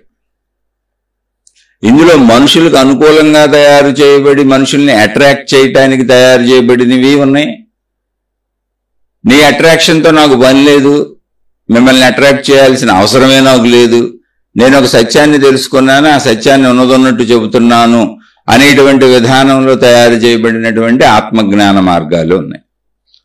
అందుకే ఆత్మజ్ఞాన మార్గం ఏం చెప్పినా కూడా నిన్ను నువ్వు తెలుసుకోవటమే చెప్పుద్ది, ఎప్పుడు నిన్ను నువ్వు మార్చుకోవటమే చెప్పుద్ది, ఆఖరికి నువ్వు కలుసుకునేది నిన్ను నువ్వే అని చెప్పుద్ది. మనకు అది అర్థమయ్యే వరకు, నేను మనిషినని మనం భావించుకుంటున్నంత వరకు, నాకు శరీరం ఉందని మనం భావించుకుంటున్నంత వరకు, మొట్టమొదటి స్టేజ్లో అది చెప్పేదంతా మోక్షము, ఆత్మసాక్షాత్కారము, ఆత్మశక్తి, బ్రహ్మము, జ్ఞానము, సత్యము, ధర్మము, ఇటువంటి పదాలన్నీ కూడా మనకు భిన్నంగా ఉన్నట్టుగా మనకు అనిపిస్తూ ఉండొచ్చు. కానీ అది నడిపించి తీసుకెళ్లేటువంటి ఆత్మజ్ఞాన మార్గం ఏది ఉందో, ఆ మార్గం ఏం చెబుతుందంటే, స్టార్టింగ్ లోనే నీకు నువ్వు శరీరంతో ఉన్నప్పుడే బ్రహ్మ సత్యం జగత్ మిథ్య అని చెబుతుంది. అంటే మొట్టమొదటి స్టేజిలోనే నేను శరీరం అని నువ్వు అనుకుంటున్నావు, శాశ్వతంగా నేను శరీరం అని నువ్వు అనుకుంటున్నావు, శాశ్వతంగా నువ్వు శరీరం కాదు, శరీరం మరణిస్తుంది, నువ్వు శాశ్వతంగా సత్యము శరీరం మాత్రమే అని పరిమిత భావనలో నువ్వు అనుకోవడం వలన, అంటే నీకు అనుభవం ఉన్న విషయాన్నే నువ్వు నమ్మటం వలన, సత్యాన్ని తెలుసుకోకపోవటం వలన, నీలోనే ఉన్న ప్రాణశక్తి రూపంలో ఉన్నటువంటి అనంత ఆత్మశక్తిని తెలుసుకోకపోవటం వలన శరీర భావన కలుగుతున్నది నిజమేనది సృష్టి చేసిన ఏర్పాటు. శరీరం కూడా నువ్వు అన్నది నిజమేను, అది కూడా సృష్టి చేసిన ఏర్పాటు. కానీ శరీరానికి మరణం ఉన్నది, శరీరానికి మార్పు ఉన్నది, అది నిరంతరం మారిపోతూ మరణిస్తుంది. అందుకని మిథ్య. మిథ్య అంటే లేనిది కాదు, మిథ్య అంటే లేనిది కాదు, భ్రమ కాదు, ఉన్నది కానీ శాశ్వతంగా ఉండదు. దాన్ని నువ్వు శాశ్వతం అని అనుకోవటం మిథ్య. ఈ రోజున్న శరీరం రేపు ఉండదు, ఇప్పుడు ఇలా ఉన్న శరీరానికి కాసేపటికి అనారోగ్యం వస్తుందో, బాధ వస్తుందో, దుఃఖం వస్తుందో, కష్టం వస్తుందో, ఇబ్బంది వస్తుందో, ఏమవుతుందో ఈ శరీరం తెలియదు. అసలు ఈ ప్రాణం ఉంటుందో పోద్దో కూడా తెలియదు.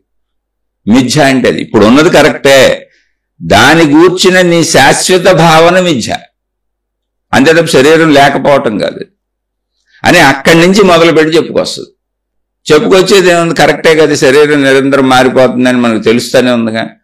అయితే దాన్ని మనం గమనించలేదు కనుక తెలుస్తున్నటువంటి సత్య విషయాన్ని మనం పట్టించుకోకుండా మార్పు చెందుతూ నిరంతరం మార్పుకు లోనవుతూ వెళ్ళిపోతున్నటువంటి శారీరక జీవన పరిస్థితులనే నేను అనుకుంటూ అవి శాశ్వతము సత్యము అనుకుంటూ జీవిస్తున్నాము కనుక అందులో ఉన్న అశాశ్వతత్వాన్ని చూపిస్తుంది. అంతే, శాశ్వతం ఏంటో చెబుతుంది. ఇక్కడ అబద్ధం లేదు, మిథ్య లేదు, మాయ లేదు, ఏమీ లేదు, గారడీ లేదు, మంత్రం లేదు, యంత్రం లేదు, తంత్రం లేదు, ఉన్న వాస్తవం ఇది.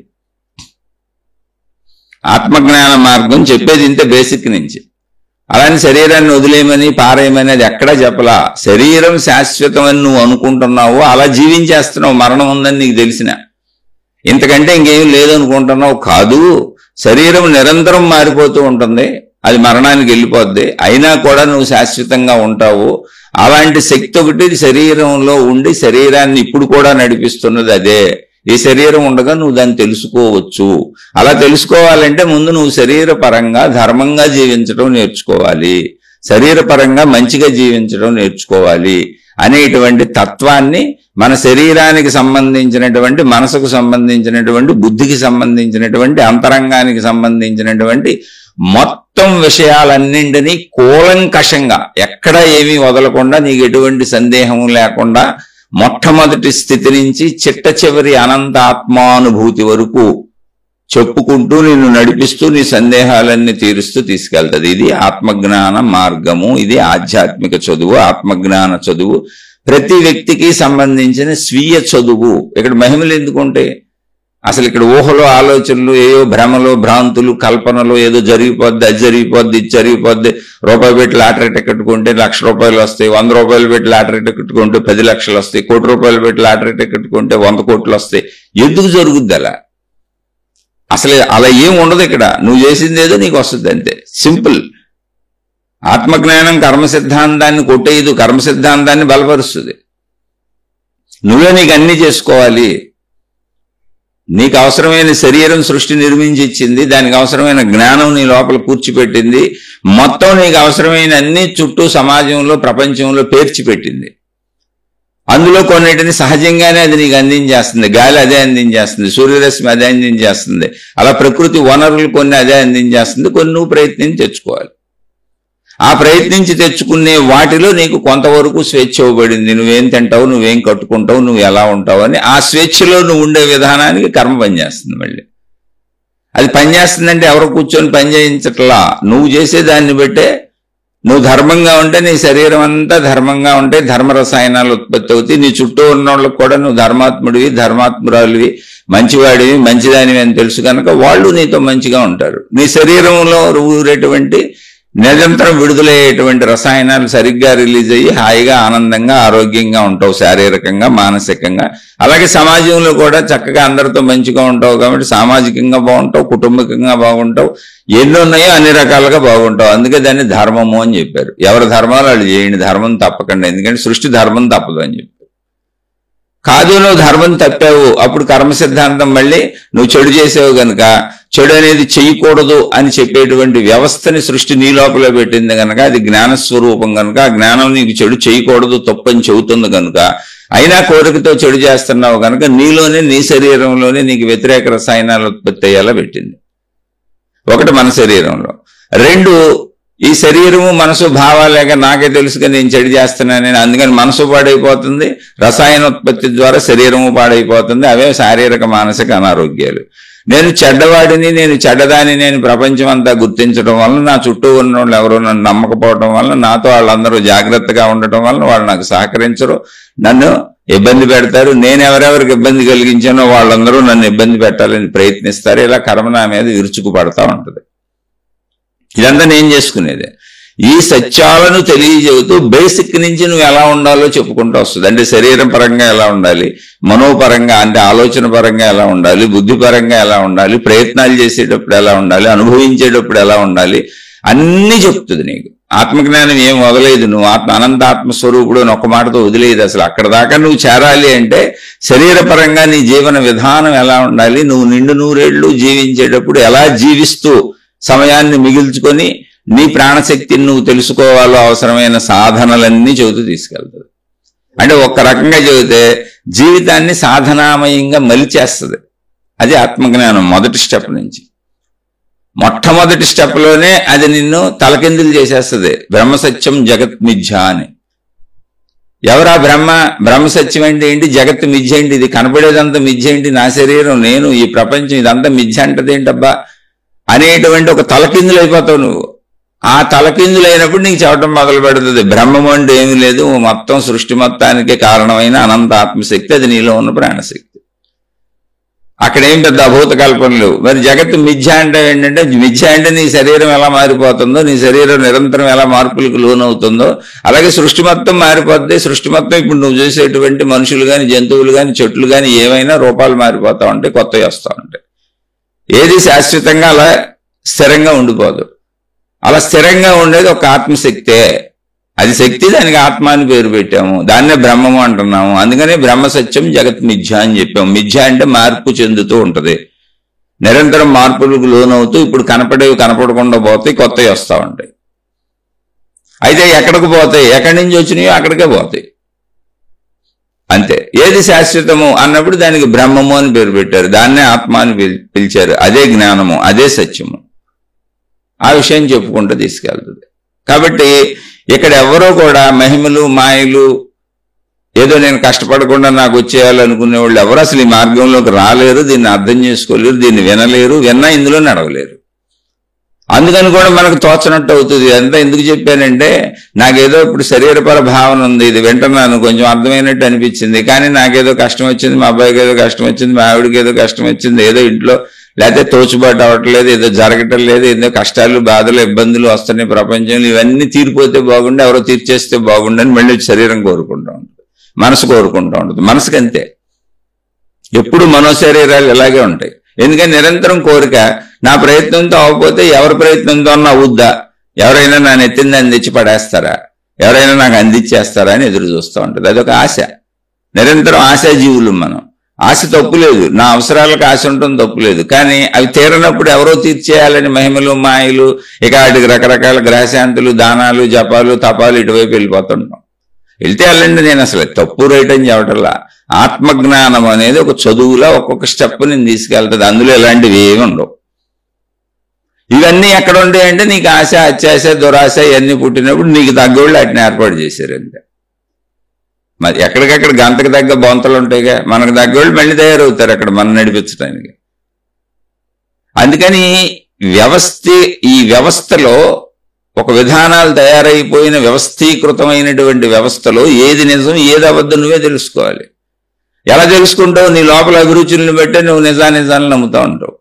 నీకు ఆశలు, అత్యాశలు, కోరికలు నిరంతరం ఏదో అనుభవించేయాలి, ఎవరో ఇచ్చేస్తారు, ఎవరో నా మీద పడేయాలి, నాది నాకు సరిపోవట్లేదు, నాకు వచ్చేదాంతో నాకు తృప్తి లేదు, నాకున్నోళ్ళతో నాకు తృప్తి లేదు, నాకు అందుతున్నాడితో నాకు తృప్తి లేదు, ఇవి సరిపోవటం లేదు, ఏదో నా మీద పడిపోవాలి అంటే నువ్వు ఆ పడిపోయే మార్గాల వైపు ఆకర్షితుడు అవుతావు, ఆకర్షితురాలు అవుతావు. అంతే సింపుల్. ఎప్పటికీ అలాగే ఉంటావు. అవే ప్రపంచంలో ఎక్కువ ఉన్నాయి. ఎంత నెత్తి నోరు కొట్టుకు చెప్పినా కొన్ని నాలాంటి వాళ్ళు కొన్ని వేల లక్షల మంది, కోటాను కోట్ల మంది వచ్చి భూమి మీద తలబద్దలు కొట్టుకు చెప్పినా ప్రజానీకం ఎక్కువగా 90% అటే వెళ్ళిపోతారు. కారణం ఏంటి అంటే శరీర భావన. నాకేదో కావాలి, ఎప్పుడూ నాకేది సరిపోవట్లేదు. ధనం కావచ్చు, కీర్తి కావచ్చు, సుఖాలు కావచ్చు, భోగాలు కావచ్చు, నాకు సరిపోవట్లేదు. అలాగే కష్టాలు, బాధలు, కన్నీళ్లు నాకు వద్దు. ఈ కష్టాలు, బాధలు, కన్నీళ్లు నా అంతటి నేను తొలగించుకోలేకపోతున్నాను. ఆ సుఖాలు, కోరికలు నా అంతటి నేను అనుకున్న అన్ని పొందలేకపోతున్నాను. కాబట్టి ఎవరో నాకు వీటన్నింటినీ సరిచేసేటువంటి ఒక అద్భుత మహిమాన్వితమైనది ఏదో కావాలని నేనే కోరుకుంటున్నాను. ఆ మహిమాన్వితమైన దాన్ని నేనే కోరుకుంటున్నాను కాబట్టి వాళ్ళు దుకాణాలు ఓపెన్ అంతే. విఘ్నత ఉన్న ప్రతి వాళ్ళకి అర్థమవుద్ది, నేను చేయకుండా ఏది జరగదు, నా జీవితం నాకు ఇవ్వబడింది, నా శరీరం నాకు ఇవ్వబడింది, నా ప్రజ్ఞ నాకు ఇవ్వబడింది, నా ప్లేస్ ఏదో నాకు ఇవ్వబడింది. ఎంత విశాలమైన ప్రపంచంలో నాకు ఒక ప్లేస్ ఇవ్వబడింది, ఆ ప్లేస్లో నా ప్రయాణం నేను చేసుకుంటూ వెళ్ళటమే. దానికి అవసరమైన జ్ఞానం ఇవ్వబడింది, దానికి అవసరమైన అన్ని చుట్టూ సమకూర్చబడినాయి. కాబట్టి నేను అవన్నీ చూసుకుంటూ ముందుకు సాగితే నేను ఈ శరీరంతో ఎలా ముందుకు సాగాలి, అసలు నేను ఎవరు, ఎక్కడి నుంచి వచ్చాను, ఈ శరీరం ఏంటి, మనసు ఏంటి, ఈ బుద్ధి ఏంటి, ఆ ప్రాణశక్తి ఏంటి, ఆత్మశక్తి ఏంటి, మొత్తం ఉన్న విశ్వశక్తి ఏంటి, ఇది మొత్తం ఆత్మజ్ఞానం చెప్పుద్ది. అందుకని అందరూ ఈ చదువుకు వస్తారా అంటే ఖచ్చితంగా రారు. మొత్తం ఇప్పుడున్న మానవాళ్ళు 1% వచ్చినా చాలు, సృష్టి అంతా అద్భుతంగా అక్కడక్కడ ఎంతో మంది జ్ఞానులు, మహాత్ములు, రమణ భగవానులు లాంటి వాళ్ళు ఉండేవాళ్ళు. అంటే 1% కూడా రావట్లా. ఎందుకని ఎప్పుడో రమణ భగవానుడిని, ఎప్పుడో నిసర్గదత్త మహారాజుని, ఎప్పుడో ఉన్నోళ్ళని చెప్పుకుంటున్నాం కానీ ఇప్పుడు చెప్పుకోవట్లా. ఎప్పుడో రామకృష్ణ పరమహంస అనే మహాత్ముడిని. అది ఎవరి ప్రయత్నం వాళ్ళది. దానివల్ల వచ్చిన నష్టము, కష్టం, ఇబ్బందులు ఏమీ లేవు ఇక్కడ. అసలు ప్రపంచం ఇలాగే సాగిపోయినా వచ్చిన నష్టం లేదు. ఎందుకంటే ఎవరు బతుకాళ్ళు బతుకుతారు, ఎవరి కష్టం వాళ్ళు పడతారు, ఎవరి ఇబ్బంది వాళ్ళు పడతారు. మనం ఎన్ని చెప్పి ప్రజల్ని నమ్మించినా, మనం ఎన్ని చెప్పి ప్రజల్ని మోసం చేసినా, మనం ఎన్ని చెప్పి ప్రజల్ని సత్యంలో నడిపించినా, అసత్యంలో నడిపించినా, మనం ఏం చేసినా ఇక్కడ మోసపోయేవాడు ఎవడో లేదు. ఎందుకంటే చేసిన మనము, చెబుతున్న మనము, మన జీవితం మనం జీవిస్తూ చచ్చే వరకు అనుభవించాల్సిందే. మన చావు ఎప్పుడో మనకు తెలియదు, మన చేతిలో లేదు. చాలా సింపుల్. అలాగే మనం చెబితే ఎవరో వింటున్నారంటే వాళ్ళకెందుకు తెలియదు, వాళ్ళకి బుద్ధి ఉంది, జ్ఞానం ఉంది, వాళ్ళ జీవితం వాళ్ళకు ఉంది, వాళ్ళు ఆలోచించుకుంటున్నారు. ఊరికనే మనవి కూడా వింటున్నారు. ఏదో కొంతమంది గురువులని, మహాత్ములని వాళ్ళ వెనక తిరుగుతూ ఉండొచ్చు. ఎన్ని తిరుగుతున్నా వాళ్ళ ప్రజ్ఞ వాళ్ళకు ఉంది. అంత తలకాయలు లేని వాళ్ళు ఎవరూ లేరు. ప్రతి మనిషికి విచక్షణ జ్ఞానం ఉంది. కాకపోతే వాళ్ళకి అది ఇష్టం కనుక అలా తిరుగుతున్నారు అంతే. ఇప్పుడు గ్రహశాంతులు ఇష్టం ఉన్నోళ్ళు అడ్డుపోతారు, జాతకాలు ఇష్టం ఉన్నోళ్ళు అడ్డుపోతారు, తాయెత్తులు ఇష్టం ఉన్నోళ్ళు అడ్డుపోతారు, అలా రకరకాలుగా ఏది ఇష్టం ఉన్నోళ్ళు అడ్డుపోతారు. అందులో మొత్తం మానవాళిలో ఎక్కడో ఆత్మజ్ఞానం ఇష్టం ఉన్నోళ్ళు అడ్డుపోతారు. వాళ్ళు 1% కూడా ఉండరు అనేది నా అభిప్రాయం. అది తప్పై ఉండొచ్చు. ఎందుకంటే మొత్తం ప్రపంచాన్ని నేను ఎక్కడ చూశాను, భావనలో చెబుతున్నాను. ఇప్పుడు కూడా అలా మీ ఇష్టాన్ని మీరు తేల్చుకోవచ్చు. అయితే ఆత్మజ్ఞానంలో తొయ్యదు. ఎందుకని తొయ్యదు అంటే ఒక్క ఆత్మజ్ఞాన మార్గంలో తప్ప మీరు గమనించి చూడండి, మిగిలిన అన్ని మార్గాల్లోనూ నువ్వు శరీరంతో మనసుతో చేసే ఉన్నాయి. నువ్వు దేంటోకై నీళ్ళు అక్కడ ఏదో క్రియలు చెబుతారు, ఆ క్రియలన్నీ నువ్వు చేస్తూ ఉండాలి. నీ శరీర మనసులను కదుపుతానే ఉంటారు. ఆత్మజ్ఞాన మార్గంలో ఏమవుతుంది అంటే అసలు నీ శరీర మనసులను ఆపుతూ ఉంటారు. చిత్రం అది. అవసరం మాత్రమే కదిపి మిగిలిందంతా ఆపే ప్రక్రియ. నిన్ను గమనించుకోవడం, నిన్ను చూసుకోవడం, నీలో చెడు పోగొట్టుకోవడం, నీ అత్యాశలు, దురాశలు, దుర్మార్గాలు, కోరికలు నువ్వే తగ్గించుకోవడం, నిరంతరం నిన్ను నువ్వు చూసుకుంటూ నీ కదలికలు గమనించుకుంటూ చెడు కదలికలన్నీ ఆపేయటం, మంచి కదలికలు కదపటం. ఆ మంచి కదలికలు కూడా ఎంతో అంత తగుమాత్రంగా కలుపుతూ నేను అనంత ఆత్మశక్తిని ఇంకా లోపలికి వెళ్ళిపోతూ మూలస్థానానికి చేరిపోయి నిశ్చలంగా కూర్చునేటువంటి ఏర్పాటు జరుగుతూ ఉంటుంది. కాబట్టి కదలికలు లోపలికి వెళ్ళి కొందికి తగ్గుతూ ఉంటాయి. అంటే ఆత్మజ్ఞాన మార్గం కదలికలు తగ్గిస్తుంది.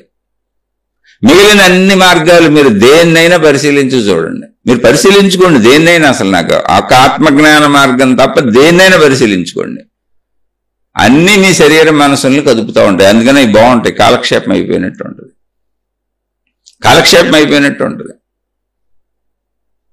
చక్కగా టైం పాస్ అయిపోయినట్టు ఉంటుంది. అలానే తప్ప రైట్ నేను అసలు ఏది చెప్పట్లేదు, నీ ఇష్టం. తప్పు రైట్ ఎలా అవుతుంది, నీ అభిరుచి. ఒకళ్ళు కాఫీ తాగుతారు, ఒకళ్ళు టీ తాగుతారు, ఒకళ్ళు బూస్ట్ తాగుతారు, ఒకళ్ళు హార్లిక్స్ తాగుతారు. ఇలా ఎవరేం తాగుతారో ఇలాంటి తాగే రకాలే వేలు తయారు చేసి పెట్టారు. ఎవరు ఇష్టం వచ్చినాయి వాళ్ళు తాగుతారు. అది తప్పు రైట్ ఏముంది అందులో? ఇక్కడ తప్పులు రైట్లు అసలు లేవు. నీ జీవితం నువ్వు జీవించక తప్పదు. ఎవరు నిన్ను మోసం చేయలేరు, నిన్ను నువ్వే మోసం చేసుకుంటావు. లేదండి పలానా గురువు బారిన పడి, పలానా గురువుని బాధన పడి, అంటే స్త్రీలు పురుషులు ఇద్దరు ఉన్నారుగా, మోసగాళ్ల బారిన పడి మోసపోయాము అంటే వాళ్ళని ఇంటికి వచ్చి నేను తీసుకెళ్లి మోసం చేశారేంటి? అసలు ఎవడొస్తాడు నీ ఇంటికి? ఏ గురువు నీ ఇంటికి రాడు, ఏ గురువుని నీ ఇంటికి రాదు. ఎవరో నీ ఇంటికి వచ్చి నేను పిలవరు. నువ్వే పరుగులు ఎత్తుతావు, వాళ్ళ దగ్గరికి వెళ్తావు, వాళ్ళ చుట్టూ తిరుగుతావు, వాళ్ళు చెప్పినవన్నీ వింటావు. నువ్వు మోసపోయానని వాళ్ళు అడిగింది ఏదో ఇచ్చుకుంటావు, సమర్పించుకుంటావు. నువ్వు 100 రూపాయలు ఇచ్చి 1000 రూపాయలు, 1,00,000 రూపాయలు కొట్టేద్దామనే ప్లాన్లో ఉంటావు. అందుకని నిన్నువే మోసం చేసుకుంటావు. అది ఏ రూపమైనా కానీ. డబ్బు నేను ఉదాహరణగా చెప్పాను. అది సేవ కావచ్చు, ఆరోగ్యం కావచ్చు, అనారోగ్యం కావచ్చు, ఇంకేదైనా కావచ్చు. నువ్వు ఎర్రనేసి చేపను పెట్టేద్దామని చూస్తుంటావు. అటైపోయిన వాళ్ళు నీలాంటి వాళ్ళే కదా. ఎర్రనేసి చేపను పెట్టేద్దామని నువ్వు చూసినప్పుడు వాళ్ళు ఎర్రనేసి చేపను పడుతున్నారన్న ఆలోచన నీకు రాదుగా. ఎందుకంటే నువ్వు చేప కోసం చూస్తున్నావు కాదు, నువ్వు ఎర్రవైపోయావు. అక్కడ నిన్ను మింగేస్తారంతే. అది నువ్వు ఎన్నుకున్న మార్గం. నిన్నెవరు మోసం చేశారు? నువ్వు వెళ్ళి ఎదురుగుండా కూర్చొని మమ్మల్ని మోసం చేయండి, మమ్మల్ని మోసం చేయండి, మమ్మల్ని మోసం చేయండి అని నువ్వే దొంగల చుట్టూ తిరుగుతావు. మంచోడు ఎప్పుడూ నిన్ను మోసం చేయడు. అసలు ఆయన మంచి వాళ్ళకి నీ డబ్బుతో పని లేదు, నీ సేవతో పని లేదు, అసలు నీతోనే పని లేదు. సత్పురుషులు వస్తారు భూమి మీదకి, సత్యం చెప్పి వెళ్ళిపోతారు. మీరు ప్రపంచంలో సత్యం చెప్పి వెళ్ళిపోయిన సత్పురుషులు, దైవాలుగా ఆరాధించబడుతున్న వాళ్ళు ఎవరైనా డబ్బుతో వ్యవహారాలు చేశారని చూడండి, వెళ్ళి ఒకసారి వాళ్ళ చరిత్రలు చదివి చూడండి. ఎవరు వ్యవహారాలు చేయాల. అందుకని మీకు మీరే నిర్ణయించుకోండి. ఎవరు నిన్ను మోసం చేయట్లేదు. అసలు ఎవరిని ఇక్కడ నిందించాల్సిన అవసరం లేదు. దొంగ గురువులు, చెడ్డ గురువులు అలా మనం చెప్పాల్సిన పని కూడా లేదు. తప్పు అసలు అది. పలానా వాళ్ళు మంచోళ్ళు, పలానా వాళ్ళు చెడ్డోళ్ళు, మంచి విధానాలు చెడ్డ విధానాలు అని కూడా చెప్పక్కర్లేదు. ఎందుకు చెడ్డ విధానాలు? నువ్వు వెళ్ళి మోసం చేస్తేనే. ఏదో భౌతికంలో అంటే ఇళ్లలో దొంగలు పడి దోచుకుపోయారని చెప్పొచ్చు. గురువులు ఎందుకు నిన్ను మోసం చేస్తారు? నీ ఇంటికి వాళ్ళు ఎందుకు వస్తారు? నువ్వు వెళ్తే తప్ప. ఆధ్యాత్మిక మార్గంలో అది దైవీ పేరు మీద, ఆధ్యాత్మిక పేరు మీద, భక్తి పేరు మీద, ఇంకే విధానాలైన జాతకాలు, జ్యోతిష్యాలు, రంగురాళ్ళు ఎక్కడైనా ఏ పేరు మీదైనా నిన్ను మోసం చేయాలంటే నువ్వు వాళ్ళ దగ్గరికి వెళ్ళాలి. వాళ్ళు నీ ఇంటికి రారు. రంగురాళ్ళు అడ్వర్టైజ్మెంట్లు వస్తూ ఉంటాయి, రోజు బ్రహ్మాండంగా వస్తూ ఉంటాయి. సెల్ ఫోన్లో వచ్చేస్తాయి, టీవీల్లో వచ్చేస్తాయి, ఎక్కడ పడితే అక్కడ యూట్యూబుల్లో వచ్చేస్తాయి. విపరీతమైన ప్రచారాలు చేసుకుంటారు. అన్ని రంగురాళ్ళు, యంత్రాలు, మంత్రాలు, తంత్రాలు, జాతకాలు, జ్యోతిష్యాలు. వాళ్ళు అడ్వర్టైజ్మెంట్ చేసుకున్నారు. నిన్నెవడు వెళ్ళమన్నాడు? అంటే నీకు ఆశ కాబట్టి వెళ్ళావు కాబట్టి మోసపోయావు. అది నీ ఇష్టం. అది ఆత్మజ్ఞానం చదువుకొని నీ మీద నువ్వు నిలబడొచ్చుగా. ఆత్మజ్ఞానం అసలు నేను డబ్బులు అడగదు. నువ్వు ఎవరికి డబ్బులు ఇవ్వక్కర్లా, ఎవరికి సేవలు చేయక్కర్లా. చక్కగా నీ మీద నువ్వు ఉండొచ్చు. నీకు కావాలంటే నీ చుట్టుపక్కల ఉన్నటువంటి లేనోళ్ళకో, ఎవరికో నీకు తెలిసిన వాళ్ళకో, నీ బంధువులకో, నీ కుటుంబ సభ్యుల్లో లేనోళ్ళకో, లేదా నీ ఇంట్లో ఎవరికన్నా సేవలో అలా చేయమని చెప్పుద్ది. అది ఎప్పుడు మంచి చేయమనే చెప్పుద్ది. ఆ మంచి నాకు చేయమని చెప్పదు. ఎందుకంటే ఆత్మజ్ఞానంలో నాకు మంచి చేయని చెప్పడానికి అక్కడ ఎవడు లేడు. ఇప్పుడు రమణ మహర్షి ఉన్నాడు, నేను ఎప్పటికీ డబ్బులు అడగడు. అసలు ఎప్పుడు ఎవరి దగ్గర ఆయన డబ్బులు తీసుకోవాలి. ఆయనకి ఆ పనే లేదు. అసలు తిండే మానేసి మర్చిపోయి కూర్చున్నాడు ఆయన. అలాంటి మహాత్ములు ఎంతో మంది ఉన్నారు. రామకృష్ణ పరమహంస, నేను అసలు డబ్బును ముట్టుకోలేను, డబ్బు ముట్టుకుంటే నా ఒళ్ళంతా మంటలు పడుతుంది, సెగలు వస్తాయి, నేను తట్టుకోలేనండి. వాళ్ళ శిష్యులు పరీక్షించి చూశారు, అది నిజం కూడా. అలా ఎంతో మంది మహాత్ములు డబ్బుల్ని వదిలేసి, పారేసి, ఇసిరేసి అసలు మాకు ఏం అక్కర్లేదని సామాన్యంగా జీవించి చూపించారు. ఆ చరిత్రలు చదువుతూ కూడా మనం వాటిని వెళ్ళకుండా అంటే అలా. అదే ఆత్మజ్ఞానం. అక్కడ ఈ వీడితో పని ఉండదు, నీతోనే పని మొత్తం. నువ్వు జీవించున్నంతకాలం ఎలా ఉండాలో చెప్పుద్ది. ఇప్పుడు ఆత్మజ్ఞాన మార్గంలో పని మొత్తం నీతోనే కనుక, నీ శరీర మనో కదలికలను ఆపటం కనుక, శరీర మనో కదలికలు ఆపటం మనకే తెలియదు కనుక, ఎన్నాళ్ళు శరీరం మనసులు కదుపుకుంటూ హాయిగా ప్రపంచంలో బతికి కాలక్షేపం అయిపోయి 24 గంటలు పరిగెత్తుకుంటూ గడిచిపోయినట్టు అయిపోయింది కనుక, ఇప్పుడు ఆత్మజ్ఞానాన్ని అర్థం చేసుకొని కొంచెం తెలుసుకొని, పోన్లో ఏదో తినటానికి ఉంది, ఉండటానికి ఉంది, బాధ్యతలు కొంచెం తీరిపోయినాయి, ప్రశాంతంగా ఉండే ఆత్మజ్ఞానంలో స్థిరపడదాము అనేటువంటి కొంత వైరాగ్య భావం కలగొచ్చు. వైరాగ్య భావం అంటే ఏంటి? ఉన్న డబ్బు సరిపోయింది, ఉన్నోళ్ళతో సరిపోతుంది. ఓకే, ఇది అర్థమైంది, చాలాసార్లు విన్నాను, ఓకే బాగానే ఉంది. పోనీ ఇప్పుడు ఆ మార్గానికి వెళ్దాం, దాన్ని ఏదో నన్ను నా లోపలికి వెళ్ళి తెలుసుకుందాం అంటే అంత తొందరగా నీ లోపలికి నువ్వు ఎలా వెళ్ళిపోగలుగుతావు? నా వరకు నేను చెబుతున్నా, 50 ఏళ్ళు బయట తిరిగా అంటే నా లోపల శక్తిని బయటికి తెచ్చా. 50 ఏళ్ళు 51 ఏళ్ళు ప్రపంచంలో తిప్పా అంటే నా శక్తికి ఏం అలవాటైంది? ఇంద్రియాల ద్వారా, శరీరం ద్వారా బయటకు వెళ్ళి ఇంద్రియ సుఖాలు, శరీర కదలికలు, మనో కదలికలు, కోరికలు, ఆశలు, బాధలు, దుఃఖాలు, ఇలా ఏదో ఒక రకంగా ఇష్టాయిష్టాలు, వీటన్నిటితో కాలక్షేపం అయిపోయింది. అంటే బయట తిరగటం అలవాటైంది. ఇప్పుడు హఠాత్తుగా లోపలికి వెళ్ళిపోయింటే ఎందుకు వెళ్ళిపోద్ది? ఇట్ టేక్స్ టైం, కొంత టైం పడుతుంది. ఆ టైం పట్టే లోపల మనకి ఇప్పుడు ఖాళీగా ఉన్నాం, అవి మానేసాం, బయట తిరగటం మానేసాం, వద్దులే అనుకున్నాం. ఎందుకని? ధన సంపాదన చాలులే అని తృప్తిపడాం, ఆగిపోయాం. ఉన్నోళ్ళతో చాలులే, ఉన్న విధానాలు చాలులే అనుకున్నాం, ఆగిపోయాం. కుటుంబ సభ్యులు కొంచెం పెద్దోళ్ళు అయిపోయి, పిల్లలు సెటిల్ అయిపోతే ఆ బాధ్యతలు కూడా ఉండవు, మానసిక బరువు ఉండదు, బాధ్యతలు ఉండవు. కాబట్టి అక్కడ కూడా విశ్రాంతి వచ్చేస్తుంది. ఏదో చిన్న చిన్న అనారోగ్యాలు శారీరకంగా ఎదుర్కొంటూ ఉంటాం, ఆత్మజ్ఞానం వింటూ ఉంటే అవి కూడా తేలిగ్గా అనిపిస్తూ ఉంటాయి. కాబట్టి మనసు తేలికైపోద్ది, శరీరం తేలికైపోద్ది, సమస్యలు తేలికైపోతాయి. ఇప్పుడు కాలక్షేపం ఉండదు. అదే పెద్ద సమస్య కూర్చుంటుంది. అందుకే వైరాగ్య భావనలు ఉన్నాయి, ఆత్మజ్ఞానం అర్థమవుతుంది, కానీ చికాకు, విసుగు, బాధ, ఏం తోచట్లేదు, తెలియనిదనంగా ఉంది. ఏం చేయాలంటే అదే మరి ఏమీ చేయటానికి బయటకు వెళ్ళొద్దు అనుకున్నాం, శరీరం కదపొద్దు అనుకున్నాం, మనసును కదపొద్దు అనుకున్నాం. కారణం ఏంటి? కదపడానికి ఏమున్నాయి? బంధాలు, మళ్ళీ కోరికలు తీర్చుకోవాలి. రోడ్ల మీద తిరగాలనుకుంటే సినిమాలకు పోవాలి, షికారులకు పోవాలి, జనాలకు ఫోన్లు చేసి కబుర్లు చెప్పాలి. మళ్ళీ పాత పద్ధతిలోనే ఇంద్రియాలతో కదలాలి, ఇంద్రియ సుఖాలు తీర్చుకోవాలి. అది కన్నుతోనా, ముక్కుతోనా, చెవితోనా, శరీరంతోనా, ఎలా అయితే దానికి మనసు కదలాలి, మనసు శరీరం కదలాలి. ఇప్పుడు ఆత్మజ్ఞానం ఏం చేసింది? మనసు శరీరానికి సంబంధించిన కదలికలను తగ్గించుకుంటూ వస్తుంది. అది అర్థం అవ్వబట్టే కదా తగ్గించుకుందాం, ధన సంపాదన చాలే ఆగిపోదాం. ధన సంపాదన పెట్టుకుంటే జీవితం మొత్తం వెళ్తానే ఉంటాం, లాభమో నష్టమో చచ్చే వరకు గడుస్తూనే ఉంటుంది.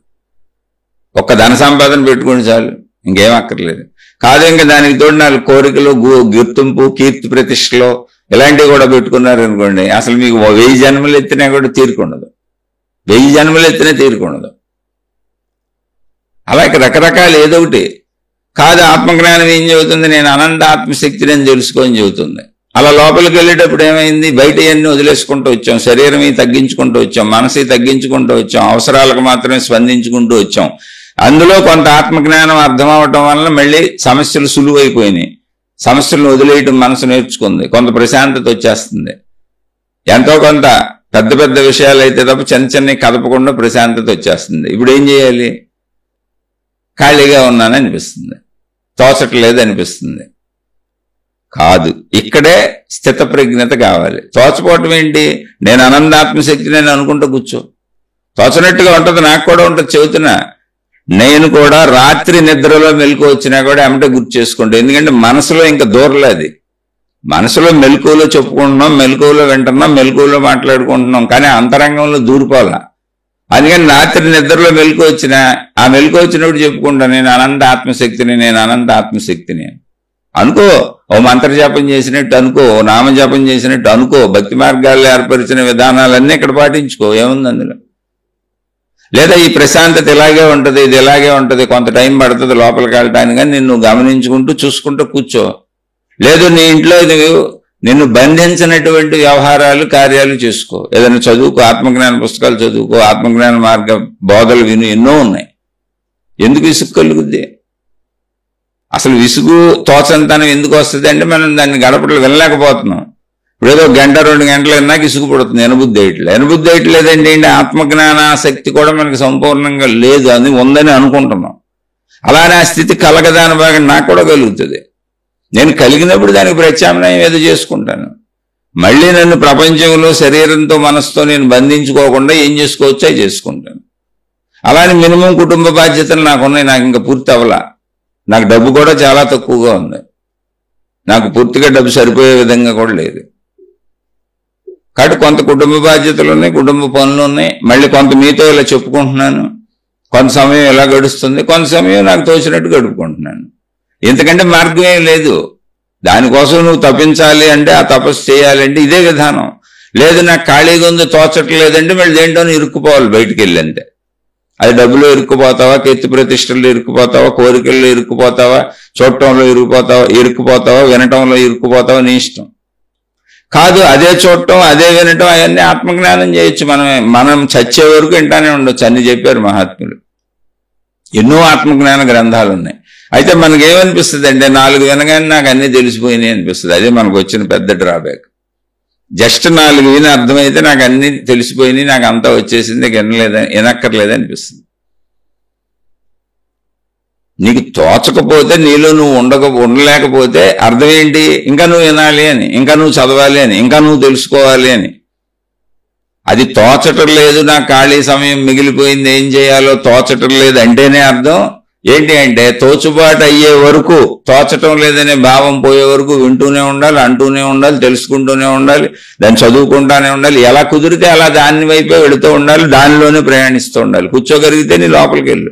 నీ లోపల స్థిరమై కూర్చోలేదు, అప్పుడే తోచట్లేదు అనిపిస్తుంది. ఓకే, చక్కగా ఇలాంటి ఉపన్యాసాలు ఎంతో మంది మహాత్ములు ఆత్మజ్ఞాన సంబంధిత విషయాలు చెప్పారు, అవి విను. ఎవరైనా వినండి, లేకపోతే బుక్స్ ఉన్నాయి చదువుకోండి. ఇలాంటి వినటం కానీ చదువుకోవటం కానీ మనం 100 జన్మలు ఎత్తి చచ్చిపోయినా తరగనన్ని ఉన్నాయి, ఇంకా తోసకపోవటమే ఉంది. అక్కడ నాకు వచ్చేసింది అని అనుకోబాకండి, నాకు అర్థమైపోయిందని అనుకోబాకండి, నాకు సమయం మిగిలిపోయింది, నేను అదృష్టవంతుడిని, నేను అదృష్టవంతురాలని, భగవంతుడు నాకు సరిపోను డబ్బు ఇచ్చాడు, టైం మిగిలిపోయింది, జీవితంలో సమయం మిగిలిపోయింది, చక్కగా నేను ఎంతో అదృష్టాన్ని పొందేశాను, తృప్తి పొందుతున్నాను, నా బాధ్యతలు అయిపోయినాయి, అని అనుకుంటే అది నిజంగా అదృష్టమే. కానీ అందులో ఉండలేకపోతే అదృష్టమే ఉంది. ఆ ఉండగలగటమే ఆత్మజ్ఞాన సాధన. ఎలా ఉండగలగాలి అంటే మీరు గమనించండి, ఉండలేకపోవటం అనేది నాకు కూడా ఉందే, మళ్ళీ చెబుతున్నా. దాన్ని ఎలా నింపుకోవాలో చూడండి. ఎలా నింపుకోవాలి? ఆత్మజ్ఞానంతోనే నింపుకోవాలి, దాని నిశ్చలతతోనే నింపుకోవాలి, దాని స్థిరత్వంతోనే నింపుకోవాలి, దాని నిశ్శబ్దంతోనే నింపుకోవాలి, దాని మౌనంతోనే నింపుకోవాలి. దానికి సంబంధించి నింపే సాధనలన్నీ దానికి తగ్గట్టుగా ఉండాలి. దానికి వ్యతిరేకమైన ఏం చేసినా ఉన్నది కూడా పోద్ది, ఆ వచ్చింది కూడా పోద్ది. మనకు ఏర్పాటు చేయబడినటువంటి కాలం, మనకి ఇచ్చినటువంటి ఆ వెసులుబాటు, అంటే కాలం మిగిలేలా మనకు అవసరమైన ధనం, తినడానికి తిండి, ఉండటానికి వసతి, ఇబ్బందులు లేని పరిస్థితులు ఏది ప్రకృతి మనకు సమకూర్చి పెట్టిందో, కాలం ఇచ్చిందో అవన్నీ పోతాయి. మళ్ళీ మనమే పోగొట్టుకుంటాం మన చర్యల ద్వారా. అందుకని అక్కడ జాగ్రత్తగా గమనించాలి. అలా ఉండలేకపోవడం అనేది ఎవరికైనా ఉంటుంది, మనకే కాదు ఎవరికైనా ఉంటుంది. అసలు మీరు ఎందుకు చాలా సింపుల్ గా మహాత్ములందరినీ గమనించండి. అసలు మహాత్ములు ఎలా అయ్యారు వీళ్ళు? ఇప్పుడు మనం మహాత్ములు అని గుర్తించి వీళ్ళు మహాత్ములను, గురువులను, దేవుళ్లను, అవధూతలను, సిద్ధులను రకరకాల పేర్లతో మనం గుర్తించి ఈవెన్ దైవావతారాల్లాగా కూడా పూజింపబడుతున్న వాళ్ళు, ఆరాధింపబడుతున్న వాళ్ళు, అనుసరింపబడుతున్న వాళ్ళు, గౌరవింపబడుతున్న వాళ్ళు అసలు ఎలా వాళ్ళు మహాత్ములు అయ్యారు? ఎలా అంత గొప్ప స్థానాలకు వచ్చారు అంటే వ్యాపకం పెట్టుకొని ప్రచారం జరిగింది. ఎవరికైనా సరే ఒక ఆత్మజ్ఞానం, ఈయన ఆత్మజ్ఞాని అని అలా తెలిసింది. ఆయన చుట్టూ జనం మూగారు. ఆ జనానికి ఆ వచ్చిన వాళ్ళకి ఆయన ఏదో చెప్పారు. ఆ చదవటం వల్ల అది బయటకు వచ్చింది. దాన్ని ఎవరో పుస్తకాలు రాశారు. రకరకాలుగా వాళ్ళ చరిత్రలు సేకరించి ఎవరో పనులు చేశారు. ఆ పనులు చేసింది మళ్ళీ మనకు వచ్చింది.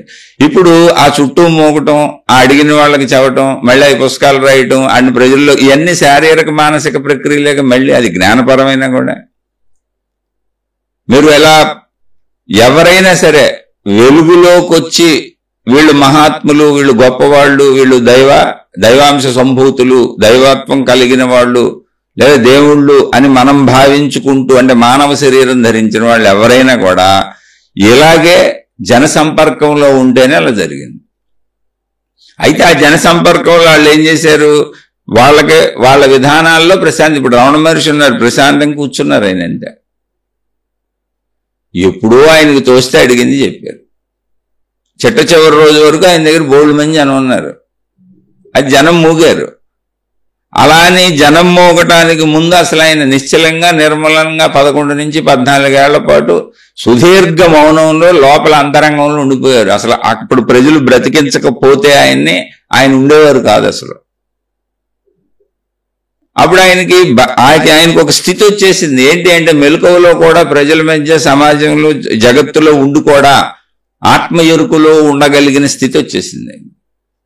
అందుకని ఏదన్నా ప్రజలు అడిగినప్పుడు, ఆయనకి చెప్పాలనిపించినప్పుడు నిజమైన ఆసక్తితోనే అడుగుతున్నారు, 2 మంచి విషయాలు తెలుస్తాయి, వాళ్ళు కూడా దాన్ని సాధన చేసుకుంటారు అన్నప్పుడు చెప్పారు. ఎందుకని తను చెదరని స్థితి ఒకటి వచ్చింది కాబట్టి. అలా కొంతమంది మహాత్ములు వెలుగులోకి వచ్చారు. అలా ఒక రామకృష్ణ పరమహంస, ఎంతో మంది శిష్యులు నిత్యం ఆయనతో ఉండేవాళ్ళు. అయితే మనం ఆ స్థితులకు వెళ్ళిన వాళ్ళము కాదు, వాళ్ళని అనుకరించకూడదు, అనుసరించకూడదు. అలా శిష్యుల్ని, మనుషుల్ని మనం తయారు చేసుకోకూడదు. భ్రష్టు పెట్టిపోతాం. మనకు మందే తెలియదు. మనం ఇంకెవరికి చెప్పి ఎవరిని తయారు చేస్తాం? విషయానికి చెబుతున్న అందరి చుట్టూ మనుషులు ఉన్నారు. దానికి తగ్గదా వాళ్ళు చేశారు. అందుకే వాళ్ళు ప్రాచుర్యంలోకి వచ్చారు. అలా ప్రాచుర్యంలోకి రాకుండా అసలు ఎవరిలో వాళ్ళు ఉండిపోయిన వాళ్ళు ఎన్ని వేల లక్షల మంది ఉండుంటారు. ఇప్పుడు కూడా ఉండుంటారు ఆ హిమాలయాల గుహల్లో. వాళ్ళు మొదటి నుంచి కొన్ని మార్గాలు ఎన్నుకున్నారు. అలా లోపల ఉండటం, ఏకాంతంగా ఉండటం, మౌనంగా ఉండటం, మనుషులు లేకుండా ఉండటం అనే దాన్ని బేసిక్ నుంచి మొదటి నుంచి వాళ్ళు అలవాటు చేశారు శరీరానికి. ఎన్ని అలవాట్లే, శారీరక మానసిక అలవాట్లే అది స్థిరంగా కూర్చోవటం. మనం చేసిన అలవాట్లు మనం కూర్చోలేకపోతున్నాం. ఇప్పుడు కూడా చూడండి, ఎంతో మంది మహాత్ములు ప్రపంచంలో తిరుగుతున్నారు. వాళ్ళు చెడ్డోళ్ళని నేను అంటలా, కానీ ఎందుకు తిరుగుతున్నారు? ఉండలేకగా. ప్రపంచాన్ని ఉద్ధరిస్తాం, ఎవరికో మేలు చేస్తాం, ఎవరికో ఎదురు చెబుతాం, వాళ్ళని ఉద్ధరిస్తాం, వీళ్ళని ఉద్ధరిస్తాం, ఇచ్చేస్తాం, అచ్చేస్తాం అని విభిన్న మార్గాలు పెట్టుకొని వేలాది మంది ఎందుకు తిరుగుతున్నారు? ప్రపంచవ్యాప్తంగా తిరుగుతున్నారు, దేశాలే కాదు. ఎందుకు తిరుగుతున్నారు? ఇలా ఉండటం కుదరదు.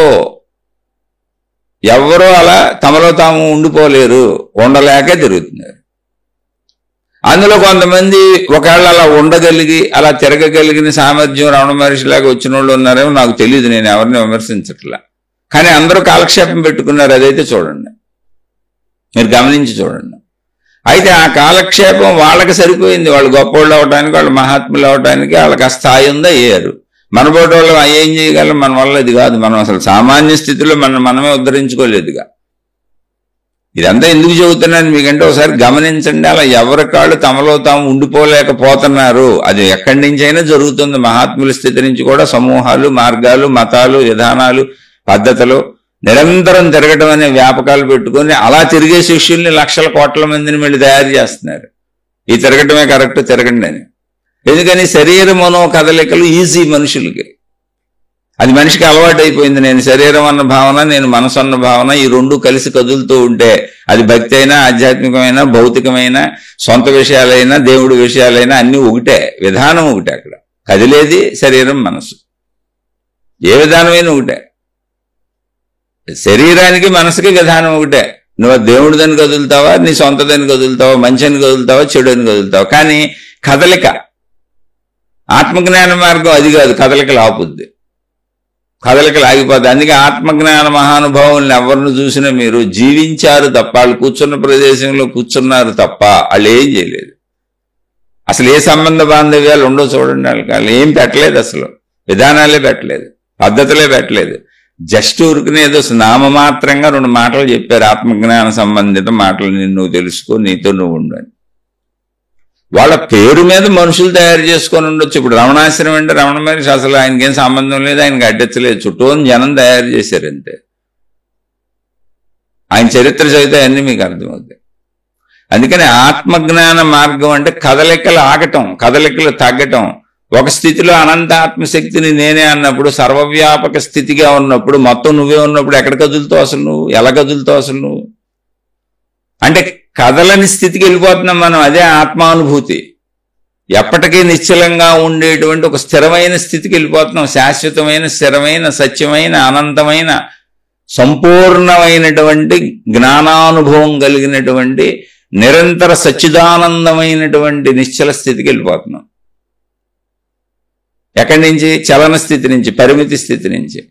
అది శరీర మనోస్థితులు. కాబట్టి అక్కడ అలాగే అనిపిస్తుంది. అలా అనిపించి చాలా మంది కూడా వ్యాపకాలు పెట్టుకు తిరుగుతూ ఉంటారు. మహాత్ములు కూడా ఏదో ఒక వ్యాపకాలు పెట్టుకు తిరుగుతూ ఉంటారు. ఏ వ్యాపకము లేకుండా తగుమాత్రమైనటువంటి శరీర అవసరతలో, శరీరానికి తగుమాత్రమైన అవసరమైన వ్యాపకం మాత్రమే పెట్టుకొని ఆత్మజ్ఞానంలో వెళ్తూ ఉంటారు. అందుకని ఆత్మజ్ఞాన సాధకులకు ప్రారంభ దశలో ఈ తోచనట్టు ఉండటం, ఇది కాలం గడవనట్టు ఉండటం, ఇవన్నీ సాధారణ విషయాలు. అలా అనిపిస్తుంది. దాన్ని అధిగమించడమే మనం చేయవలసిన పని. దాన్ని అధిగమించాలంటే ఏంటి? దాన్ని అధిగమించడానికి దాన్ని వింటావో, దాన్ని చదువుతావో, దాన్ని భావించుకుంటావో, సాధన చేసుకుంటావో, కూర్చుంటావో, ఏదైనా చేయొచ్చు. కొన్ని వందల మార్గాలు ఉన్నాయి దాంట్లోనే గడపడానికి. అలా గడుపుకో. ఎందుకని? నువ్వు చలన స్థితి నుంచి అచల స్థితికి వెళ్తున్నావు, నిశ్చల స్థితికి వెళ్తున్నావు. పరిమితి స్థితి నుంచి అనంత స్థితికి వెళ్ళిపోతున్నావు, సర్వవ్యాపక స్థితికి వెళ్తున్నావు. కాదు నాకు తోచట్లేదని కదిలేవో, ఎప్పటికీ పరిమితిలో ఉండిపోతావు. మనోశరీరాలు ఏ పరంగా కదిలినా, అది భక్తి పరంగా కదిలినా, దైవపరంగా కదిలినా, లేదా నీ సొంత పరంగా కదిలినా, మంచి పరంగా కదిలినా, చెడు పరంగా కదిలినా, ఏ రకంగానైనా ప్రపంచంలోకి వెళ్ళి అది బయట కదులుతుంటే, అంటే నీ శరీరం నుంచి బయటకు వెళ్ళి నీ శరీరము, నీ మనసు, నీ ఇంద్రియాలు, నీ బుద్ధి బయట కదులుతుంటే అదంతా పరిమిత భావననే సృష్టిస్తుంది ఎప్పటికీ. అందుకే ఆ పరిమిత భావన చేతనే నా గురువే రైటు, నా మతమే కరెక్టు, నా మార్గమే కరెక్టు, నా దేవుడే కరెక్టు అనేటువంటి విభేద భావాలు కూడా వస్తూ ఉంటాయి. ఆ పరిమితి నుంచి అపరిమితికి సాగే ప్రయాణం ఆత్మజ్ఞానం. కాబట్టి ఇది అర్థమై అందులో కూర్చున్న వాళ్ళు ఆ అంటే మానసిక స్థితి, అంటే శరీర స్థితి నుంచి మానసిక స్థితి నుంచి ఆత్మజ్ఞాన స్థితిలోకి వెళ్ళేటప్పుడు ఈ శరీర స్థితిని, మనోస్థితిని దాటడం కష్టంగా ఉంటుంది. దాన్ని ఆపినంత దానికేం కదలికలు కావాలి, మనమేం దాన్ని ఆపుతూ ఉంటాం, వీళ్ళున్నంత తగ్గించుకుంటూ ఉంటాం. ఇది కొంతకాలం పాటు ఇలా ఇబ్బందిగా అనిపిస్తుంది. ఎందుకని అంటే ఏమీ లేదు. తోచనట్టుగా అనిపిస్తుంది. ఎందుకని అంటే ఏమీ లేదు. మనకేదో ఇబ్బందిగా, అంటే తోచనట్టుగా, ఖాళీగా ఉన్నట్టుగా, అది అసంతృప్తిగా, ఏమీ పొందనట్టుగా, ఇలా రకరకాలుగా అనిపిస్తుంది. ఎందుకని? ఏమీ లేదు. కదలికల స్థితులను దాటే ప్రయత్నం చేస్తున్నాం మనం. అది ఏమీ లేదంటే ఇంతే ఉంది, అక్కడ అంత పెద్ద విశేషం ఏమీ లేదు. మనం ఊహించుకుంటున్నాం. ఎందుకని శరీరంతో మనసుతో ఇన్ని సంవత్సరాలు కదిలి కదిలి కదిలి ఇప్పుడు ఆత్మజ్ఞానం పేరుతో అంతరంగంలోకి వెళ్ళి కదలకుండా ఉండడానికి చేస్తున్నటువంటి ప్రయత్నంలో కదలికల అలవాటు కనుక కదలికల స్థితిని దాటేటప్పుడు కలుగుతున్నటువంటి భావాలు అవి.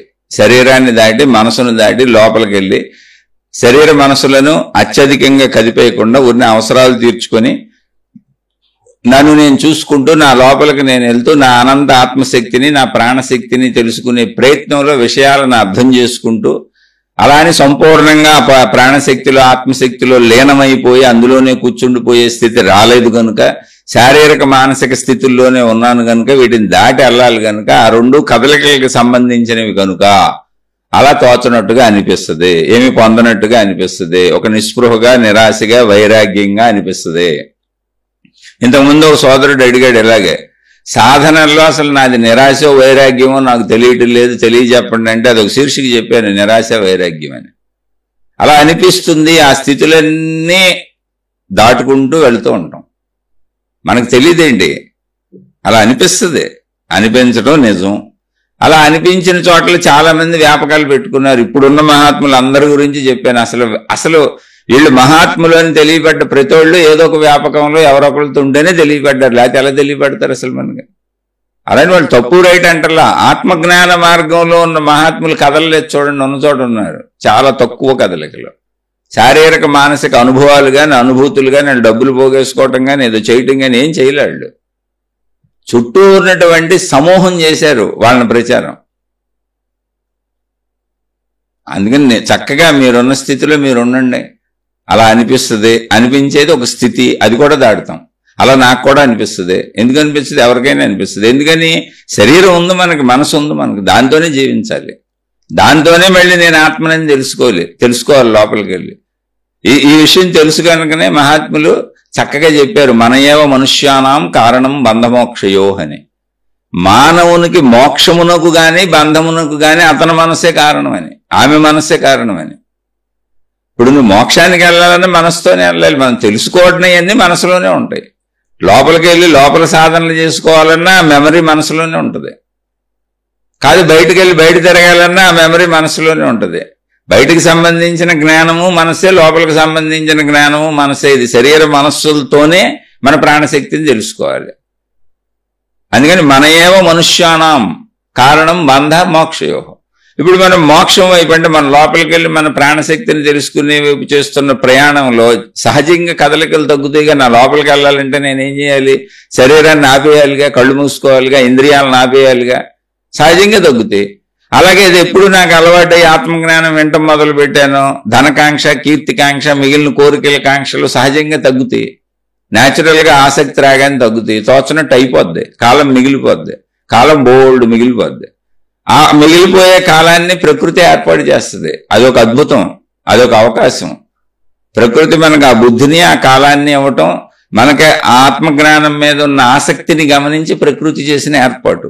ఆ మధ్యలో మనకి శరీరము మనసు ఉన్నాయి కాబట్టి ఇప్పటి వరకు ఆడితోనే బతికాం కాబట్టి మనకి ఇలాంటి నిరాశ నిస్పృహ వైరాగ్య భావనలు ఉన్నా తోచనట్టు అనిపిస్తూ ఉంటది. దాన్ని అధిగమిస్తాము ఎప్పుడు?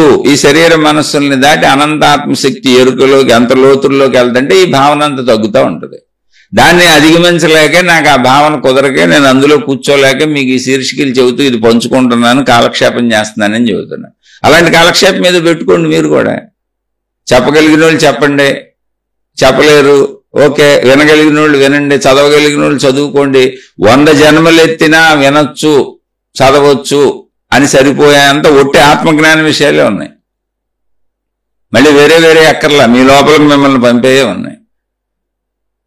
కాదు నాకు అన్ని తెలిసిపోయింది, నేనేం వినను, నేనేం చదవను, నాకు అర్థమైపోయింది, నేను సాధన చేస్తా కూర్చుంటానండి. సాధనకి శరీరం ఏం సహకరించదు. సహకరిస్తే ప్రజలందరూ ఇప్పుడు మోక్షగాములు అయిపోయేవాళ్ళు. ప్రజల్లో అంత పిచ్చోళ్ళు ఎవరు లేరు.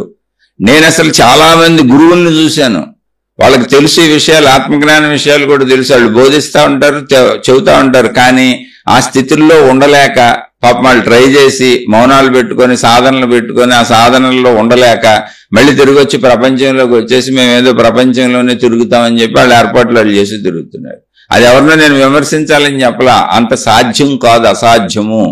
అన్నింటినీ, ప్రపంచాన్ని వదిలేయటం, ధన సంపదలను వదిలేయటం, కీర్తిని వదిలేయటం, గుర్తింపులను వదిలేయటం, కోరికలను తగ్గించుకోవటం, నాతో నేను ఉండటం, ఇవన్నీ సామాన్యమైన విషయాలు కాదండి. ధనకాంక్ష కీర్తికాంక్ష జీవితమే కాంక్ష, కడదాకా తీరదోయి నీ ఈ ఆకాంక్ష.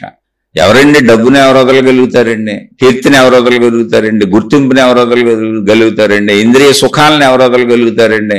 నాకు ఇవి చాలు, ఈ పరిమితిలో నేను ఇంత తిని ఉన్నదాంతో ఇలా ఉంటాననే భావన అసలు పుట్టాలంటే ఎంత పుణ్యం ఉండాలి? ఎన్ని వందల జన్మల నుంచి ఆ పుణ్యం మనం వెంటబడి వచ్చి ఉండాలి. కాదు చూడండి, ప్రపంచంలో ఎవరు తిరగలేరు, పెద్ద పెద్దోళ్ళు కూడా ప్రపంచం చుట్టూ తిరుగుతూ ఉంటారు. అందుకే అనేక మంది అత్యధిక ధనాలతో పెద్ద పెద్ద వేల ఎకరాల్లో ఆశ్రమాలు కట్టేసి రకరకాలు చేస్తూ ఉంటారు చూడండి. ఎందుకని అది లోపలదేదో తీరలేదు, ఆ స్థిరత్వం రాలేదు, ఆ కాంక్ష కుదరలేదు. ఇంకేదో చేయాలనిపిస్తుంది, బయట తిరగాలి, బయట చేయాలి, బయట ఏదో భారీ ఎత్తులో చేసేయాలనిపిస్తుంది. చేయనివ్వండి, తప్పేం కాదు, అవి ప్రజలకు ఉపయోగపడేవి. అలా వెళ్ళి అలా ఎత్తుక్కొని నేను ఇక్కడ దాకా వచ్చాను. అలాంటి మహాత్ములందరూ భారీ ఎత్తులో చేసినటువంటి వాటిని అన్నింటినీ చిన్నతనం నుంచి ఎత్తుక్కొని అసలు దైవ ఆకర్షణ కలిగి, గురు ఆకర్షణ కలిగి, జ్ఞానాకర్షణ కలిగి, గ్రంథ ఆకర్షణ కలిగి, విషయాలు ఏంటని అటు వెళ్ళి తెలుసుకుంటూ ముందు వాటినే నమ్మి, ఆ పరిమితాలని నమ్మి, ఆకారాలని నమ్మి, ఆ దేవుళ్ళని నమ్మి, ఆ విధానాలని నమ్మి ఆ సాధనలన్నీ చేశాను. జప తపాలు, అఖండనామ సంకీర్తనలు, డ్యాన్సులు, గంతులు, భజనలు, కీర్తనలు, అన్ని రకాలు దైవీపరమైన చేసినాక అక్కడో తగిలింది ఆత్మజ్ఞానం అనేది చెట్ట చివర్లో. అవన్నీ చేసుకుంటూ వచ్చి ఇక్కడ కూర్చున్నాను. కాబట్టి అవి ఏమీ తప్పు కాదు, ఎవరు ఎలా వెళ్తే అలా వెళ్ళనివ్వండి, మనం ఎక్కడ ఉన్నామో అక్కడి నుంచి వెళ్దాం. అన్నీ కరెక్టే, నేనే అక్కడి నుంచి వచ్చానని చెబుతున్నాగా. నేను ఎన్నిసార్లు ఎన్ని భగవంతుడికి సంబంధించిన వాటిల్లో అసలు డ్యాన్సులు వేసి, ఊరేగింపులు, ఉత్సవాలు చేసి, డ్యాన్సులు వేసి, గొంతులు వేసాను. గంటల తరబడి, రోజుల తరబడి వాటిల్లో పాల్గొన్నాను. అవన్నీ నమ్మాను, ఆ గురువులను అనుసరించాను, ఆ దేవుళ్ళని అనుసరించాను, అన్నింటి నుంచి ఇక్కడ దాకా వచ్చాను అంటున్నా. అవన్నీ తప్పని నేను అంటాను. అవన్నీ చేస్తుంటేనే ఆ ఆకర్షణ పెరుగుతూ సత్యం తెలుసుకుందాం అనే వైపు దాకా వచ్చింది. అసలు ఈ దేవుడు ఎవరో తెలుసుకుందాం అనేవారు. ఏంటో తెలుసుకుందాం సత్యం, ఆ దేవుడు ఎవరో అనేటప్పటికి ఆత్మ వచ్చేసింది, అక్కడికి అనంతత్వం వచ్చింది. అలా ఇప్పుడు మనం ఉన్న స్థితిలో ఎక్కడ ఉండాలి? మిగిలిన తప్పు కానే కాదు. నేను అక్కడి నుంచే వచ్చాను, 1000 సార్లు చెబుతున్నాను. 1000 సార్లు చెబుతున్నాను. నేను అందరం ఎవరైనా అక్కడి నుంచే మొదలై వస్తాం. కాబట్టి ఇప్పుడున్న స్థితిలో ఎలా ఉండాలి? అలా అనిపిస్తుంది. శారీరక మానసిక స్థితులను, శారీరక మానసిక కదలికలను దాటి అనంత ఆత్మస్థితిలో, ఎరుకలోకి, ఆ సాధనలో మన లోపలికి మనం వెళుతున్నప్పుడు మనం వీలైనంత ప్రశాంతతని భౌతిక పరిస్థితుల్లో ఏర్పాటు చేసుకుంటాం. అది కుటుంబకంగా కానీ, సామాజికంగా కానీ, అన్ని రకాలుగా ఒక ప్రశాంతతని తయారు చేసుకుంటాం. ఎక్కువ చంచలత్వాన్ని, కదలికల్ని పెట్టుకోం, అవసరార్థం తప్ప. అప్పుడు ఈ భావన వస్తుంది. ఎందుకని సమయం మిగిలిపోయింది కనుక. ఇది కూడా ఎవరికి వస్తుంది అంటే ధన సంపాదన అవసరం లేని వాళ్ళకి మాత్రమే వస్తుంది. ఎందుకంటే ధన సంపాదన అవసరం ఉన్న వాళ్ళకి అసలు టైమే ఉండదు. ఎందుకంటే మొత్తం ధన సంపాదన జీవితం సరిపోతుంది, సాధన చేయడానికి కూడా టైం ఉండదు. ధన సంపాదన ఎవరు ఆపేస్తారో, బాహ్యంలో కీర్తి ప్రతిష్టల పరుగు ఎవరు ఆపేస్తారో వాళ్ళకి మాత్రమే సమస్య వస్తుంది. నాకు తోచట్లేదు, నాకు చేయట్లేదని. ఎందుకంటే నిద్రపోయినప్పుడు తప్ప మిగిలిన టైం అంతా ఖాళీగా ఉండిపోద్ది. ఆ మిగిలిన టైం మొత్తం ఇందులో గడపలేకపోతాం. అక్కడ అనిపిస్తుంది, కానీ అది ప్రాబ్లమే కాదు, దాన్ని అధిగమిస్తాము. దాన్ని అధిగమించడానికి మనతో మనమే ఏం చేయగలం, అది సాధన చేసుకోగలిగినంత కాసేపు సాధన చేయండి. సాధన కుదరట్లేదు, శరీరం మనసు అంగీకరించట్లేదు, బాహ్యానికి వచ్చేస్తుంది దృష్టి. చక్కగా వినండి. ఆత్మజ్ఞాన శీర్షికులు ఎంతో మంది ఎన్నో చెప్పారు, మహాత్ములు ఎన్నో గ్రంథాలు ఉన్నాయి. మహాత్ములు రచించిన గ్రంథాలు వేలున్నాయి. ఆ గ్రంథాలు ఎంతో మంది మహాత్ములు తేట తెలుగులో మనకు అర్థమయ్యేలా చెప్పారు. అవి వినండి. మీకు అన్నీ బాగుండి ఒకవేళ చదువుకుని ఓపుకుంటే పుస్తకాలు కొనుక్కొని చదువుకోండి. అలా స్థిరపడిపోద్ది. అది స్థిరపడిపోయి లోపలికి తీసుకెళ్ళిపోద్ది. హఠాత్తుగా జరిగేది కాదు ఇది. మనం పరిమితి నుంచి అపరిమితికి, అనంతానికి వెళ్తున్నాం. మనం కదలికల నుంచి నిశ్చలత్వానికి, ప్రశాంతతకి వెళ్తున్నాం. మనం చలన స్థితి నుంచి అచల అనంత స్థితికి వెళ్తున్నాం. మనం సామాన్య తాత్కాలికమైనటువంటి ఇంద్రియ ఆనందాలు, వస్తు ఆనందాలు, ప్రాపంచిక వస్తు విషయ ఆనందాల నుంచి శాశ్వత సచ్చిదానందానికి ప్రయాణిస్తున్నాం. అది స్థిరంగా ఉంటుంది, అది నిశ్చలంగా ఉంటుంది, అది ప్రశాంతంగా ఉంటుంది, అది సర్వవ్యాపకంగా ఉంటుంది. దాన్ని పొందే లోపల మనకి ఇలా అనిపిస్తూ ఉంటుంది. ఎందుకంటే పరిమితం కదలికల్లోంచి సాగుతున్నాం కనుక. అది ఊరికనే అనిపించే భావనే తప్ప అది మన ఏమి చేయదు, ఇబ్బంది పెట్టదు. అప్పుడు ఏం చేయాలో, ఆత్మజ్ఞాన మార్గాన్ని డీవియేట్ అవ్వకుండా ఏం చేయాలో, అందులోనే ఎలా ఉండాలో, మళ్ళీ కొత్త బంధాలు ఏర్పరచుకోకుండా, కొత్త బంధాల్లో చిక్కుకుపోకుండా, మన ఏవ మనుష్యానాం కారణం బంధ మోక్షయో. మళ్ళీ నువ్వు నేను ఈ మోక్షాన్ని పొందలేకపోతున్నాను, నా లోపలికి వెళ్ళలేకపోతున్నాను, నాకు తోచట్లేదు, నిరాశ, వైరాగ్యమా, నిస్పృహ, ఏంటో ఇది గజిబిజిగా ఉంది అన్నావో బంధాలు వేసుకుంటావు అంతే. మళ్ళీ బంధం అవుతుంది. అందుకని ఎటువంటి బంధాలు వేసుకోవాలో చూడు. అదే ఆత్మజ్ఞానాన్ని విను, అదే ఆత్మజ్ఞానాన్ని చదువు, అదే ఆత్మజ్ఞాన సంబంధిత విషయాల్లోకి వెళ్ళు. లేదు ఇంకా తోచలేదు, సగ్గయ్య రమణమైన శాస్త్రమానికి వెళ్ళండి, అక్కడ కూర్చోండి, ఆత్మజ్ఞాన విషయాలే ఉంటాయి. ఆత్మజ్ఞాన సంబంధిత గురువులు, మహాత్ములు ఉన్న పుణ్యక్షేత్రాలకు తిరగండి. ఏదో ఒకటి ఆ భావం నీకు పెరగాలి, కాసేపు కాలక్షేపం అవ్వాలి. అలా అయితే రాను రాను నిదానంగా నువ్వే నీళ్ళు స్థిరపడతావు. కొద్ది కాలానికి ఆ ఇసుకు పుట్టడం, బోరు కొట్టడం, తోచనట్టు అవడం అన్నీ పోతాయి. కానీ అది కొంత సమయం పడుతుంది. నేను చెబుతున్నాక అలా నాకు బోరు కొట్టి తోచనట్టుగా ఉండేటువంటి స్థితిని అధిగమించడానికి మీతో చవటం పెట్టుకున్నా. చక్కగా మీరు ఎవరో ప్రశ్నలు అడుగుతున్నారు, నేను చెబుతా ఉంటే నాకు అలా ఒక పూట గడిచిపోద్ది. ఇంట్లో కుటుంబ విషయాలన్నీ చిన్న చిన్నగా అలా ఒక పూట గడిచిపోద్ది. ఇంకా గడవనప్పుడు నేను చక్కగా చెబుతున్నాను. నేను టీవీలు చూసుకుంటా, సినిమాలు చూసుకుంటా, టీవీల్లో సినిమాలు చూసుకుంటా, అన్నీ చేసుకుంటా. కానీ బయటకు వెళ్ళి ఎవరితో ఏ బంధం పెట్టుకోను. ఇంట్లో టీవీలు ఉన్నాయి, టీవీల్లోకి అన్నీ వచ్చేస్తున్నాయి. అసలు ఓటీటీ ప్లాట్ఫామ్స్ ఎన్నో ఉన్నాయి. అయ్యో మా పిల్లలు చక్కగా ఇప్పుడు పెట్టుకున్నారు, ఇప్పుడు వాటిని కంటిన్యూ చేసుకుంటున్నారు, వాళ్ళు చదువులకు వెళ్ళిపోయారు. చక్కగా నాకు తోచినప్పుడు సినిమా పెట్టుకు చూస్తాను. నేను అసలు వార్తలు ఎప్పటికీ ఉన్నా, ఇప్పటికీ నాకు వార్తలు తెలియదు. వార్తలు అనే దాని జోలికి మాత్రం అలా నేనేం చేయను. ప్రపంచ వార్తలన్నీ తెలుసుకుని నాకేం పని ఉంది ప్రపంచంతో? నాకు కాలక్షేపం అవ్వదు కాబట్టి కాసేపు సినిమా చూసుకుంటా. లేదు చక్కగా నాకు మూడు బాగుంది, శరీరం సహకరిస్తుంది, బుద్ధి బాగుంది, ఏ ఆత్మజ్ఞాన విషయాల్లో మహాత్ములు చెప్పిన శీర్షికలు ఏమన్నా, ఎవరన్నా ఎక్కడన్నా చెప్పిన ప్రవచనాలు వింటూ ఉంటా. పుస్తకాలు చదవటం మానేశాను, ఎందుకంటే కళ్ళు సహకరించట్లా. కొంచెం కళ్ళు మంటలు పడటం, దురదలు రావటం, కొంచెం స్ట్రెయిన్ అవడం. ఎందుకనంటే ఈ కంప్యూటర్లో ఈ పని చేసేటప్పుడు కూడా కళ్ళకి స్ట్రెయిన్ ఉంటుంది. నేను ఇవన్నీ చేసి రికార్డ్ చేసి ఎడిట్ చేసి మీకు పెట్టేటప్పుడు కళ్ళే ఉపయోగించాలి. అందుకని కళ్ళకి ఇంకా నేను ఎక్కువ శ్రమ ఇవ్వట్లేదు. అందుకని పుస్తకాలు చదవటం మానేశాను. నా శరీరం, నా పరిస్థితి కూడా చెబుతున్నా. నేను సామాన్య స్థితిలో ఉన్నా, మీలాంటి సామాన్యుడినే. ఈ మార్గంలో వెళ్తున్నా అంతే, ఊరికనే చదువుకుంటున్నా ఈ మార్గంలో. ఒక విద్యార్థిని. నాకు అలా బోరు కొట్టే మీతో ఇది పంచుకుంటున్నా. కొంత సమయం ఇది గడుపుకుంటున్నా, మళ్ళీ చెబుతున్నా. కొంత సమయం ఏ టీవీనో ఏ సినిమాలో పెట్టుకు చూసుకుంటున్నా. ఏంటి మనసు ఒప్పుకోకపోతే, ఎందుకని బాహ్యంలోనే ఉన్నాను కనుక. ఈ సినిమాలు ఇంట్లో కూర్చొని చూస్తే నాకేమవుద్ది? నేను వెళ్ళి బయట ఎవరితో నేను పెట్టుకోవట్లేదుగా. ఆ సినిమాల్లో బుద్ధులు కూడా తీసుకోను. ఎందుకని నాకు తెలుసుగా ఆత్మజ్ఞానం ఉన్న ఎంటర్టైన్మెంట్కి తోచక చూస్తున్నాను తప్ప అవన్నీ నా తలకు ఎక్కించుకోవడం ఎందుకన్న భావంతోనే ముందు చూస్తుంటా. కానీ చూస్తున్నా, ఉన్న నిజం చెబుతున్నా. సినిమాలు మాత్రమే చూస్తాను, అదే ఇదేం జోలికి వెళ్ళను. లేదు చక్కగా మనసు అంగీకరించింది, ఆత్మజ్ఞానానికి సంబంధించి మహాత్ములు ఎవరన్నా చెప్పిన ఉంటే వింటా ఉంటాను. నాకు కూడా అది వ్యతిరేకత తిరుగుతూ ఉంటుంది. ఎంతసేపు అందులోనే ఉండనివ్వదు, శరీర మనోస్థితులకు తీసుకొచ్చేస్తూ ఉంటుంది. ఎందుకంటే గతం నుంచి అది అలవాటు కనుక. ఇదేం పెద్ద విషయం కాదు, దీన్ని దాటొచ్చు. ఆ దాటటానికి ముందు ప్రస్తుతం ఆ తోచని సమయాన్ని ఎలా నింపుకోవాలో చూడండి. నేను ఎలా నింపానో మీకు చెప్పాను. మీరు నాకంటే ఉత్తమంగా నింపుకోవచ్చు. ఆ సినిమాలతో నింపాల్సిన అవసరం ఏం లేదు. నాకేదో అది అలవాటు, చిన్నప్పటి నుంచి సినిమాలు ఎక్కువ చూస్తాను నేను. నాకు అలవాటు కాబట్టి అలవాటుతో నింపేంతే. మీరు అలా నింపాల్సిన అవసరం కూడా లేదు. మేము ఈ అలవాట్లు ఏంటో చూసుకోండి. దాన్ని డీవియేట్ అవ్వకుండా కొత్త కొత్తగా ఏర్పరచుకొని ప్రపంచంలోకి వెళ్తే ఇప్పుడు మీరు చేసేది ఏమీ లేదండి. ఏంటి అంటే కుదిరిన వాళ్ళు, ఉన్నవాళ్ళు, అందరికీ కాదు.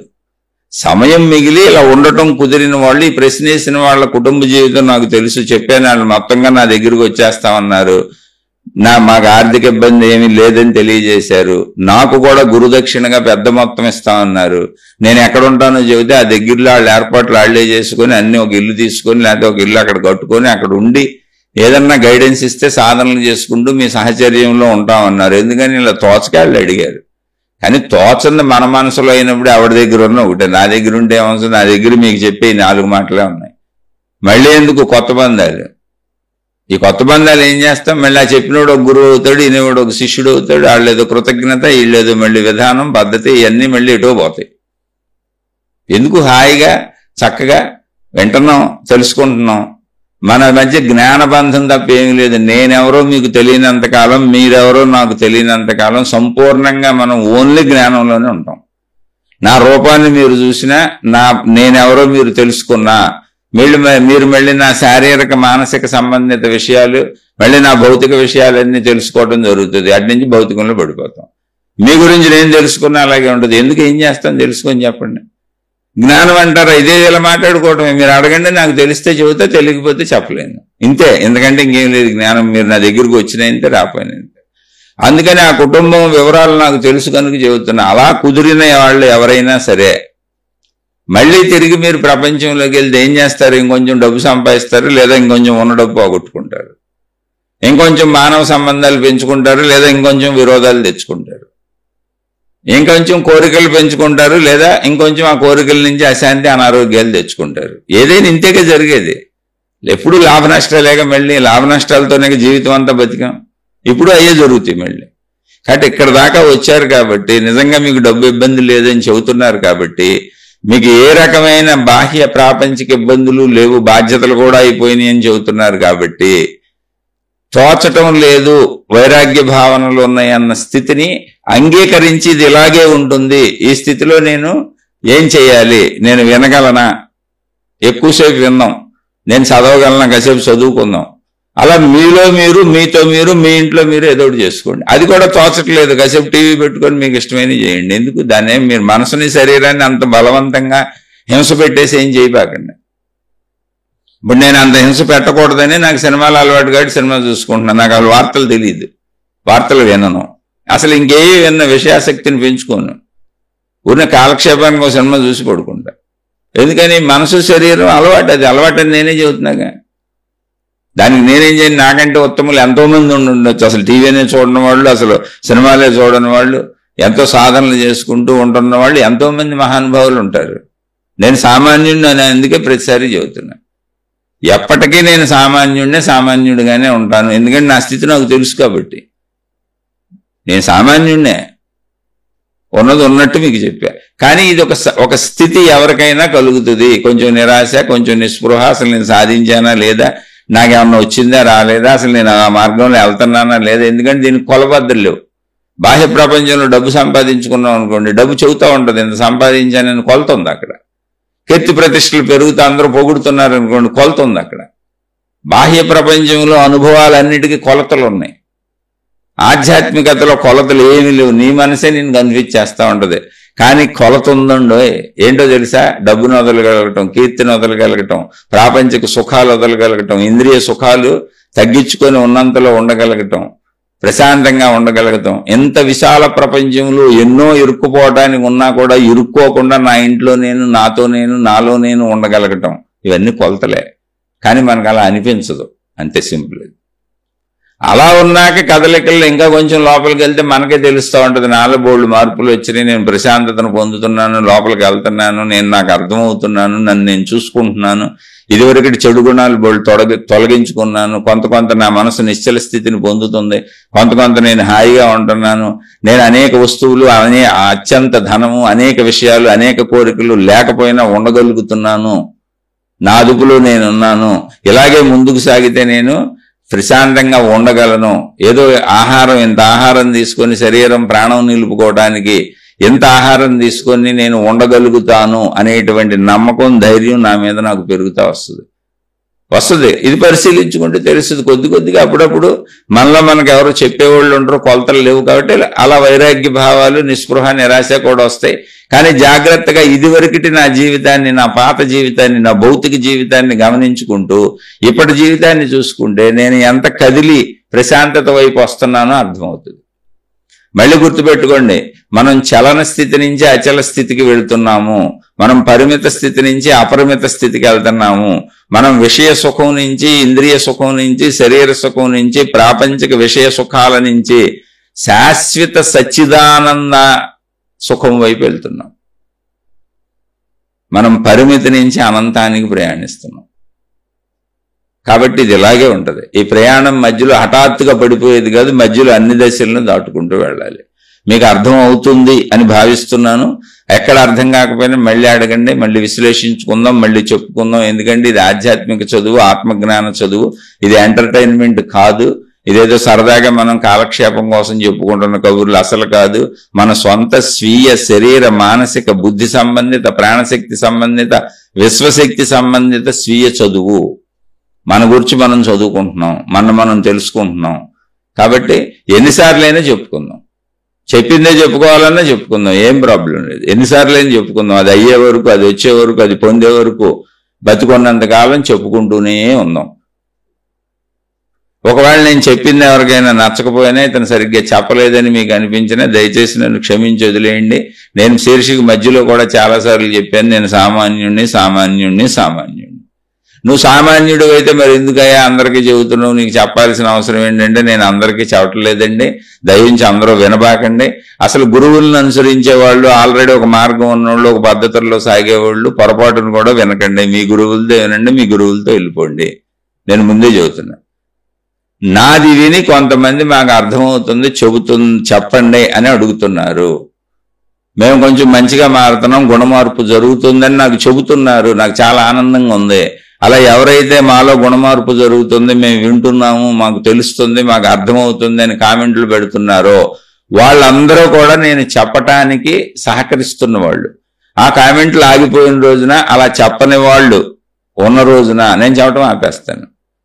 ఎందుకని ఎవరికి అర్థం అవునప్పుడు, ఎవరికి ఉపయోగపడినప్పుడు నేను ఎందుకు చెప్పేందుకు అని పాడు చేయటం అసలు కాదు. మేము పాడవట్లేదు, మాకు అర్థమవుతుంది, మేము చెబుతున్నాము, మేము వింటున్నాము, మీరు చెప్పండి అంటున్నారు. మాకు అర్థమవుతుంది అంటున్నారు, మేము మారుతున్నాం అంటున్నారు, మాలో గుణమార్పు జరుగుతుంది అంటున్నారు, మమ్మల్ని మేము చూసుకుంటున్నాం అంటున్నారు. మరి చక్కగా అలా ఉపయోగపడితే మంచిదే కదండి. నేను అలాగే వచ్చాగా, 35 ఏళ్ళు సాగితే గానీ నాకు ఈ కొంచెం తెలియలేదుగా.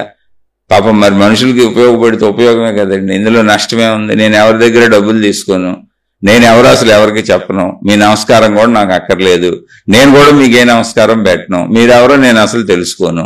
మరి చెప్పేది ఏంటయ్యా అంటే, నాకెవరో నేను 1000 మంది 100 మంది మహాత్ములకు సంబంధించిన పుస్తకాలు చదివాను, జ్ఞానం వాళ్ళు ఎవరో ఇచ్చిన భిక్ష ఇది.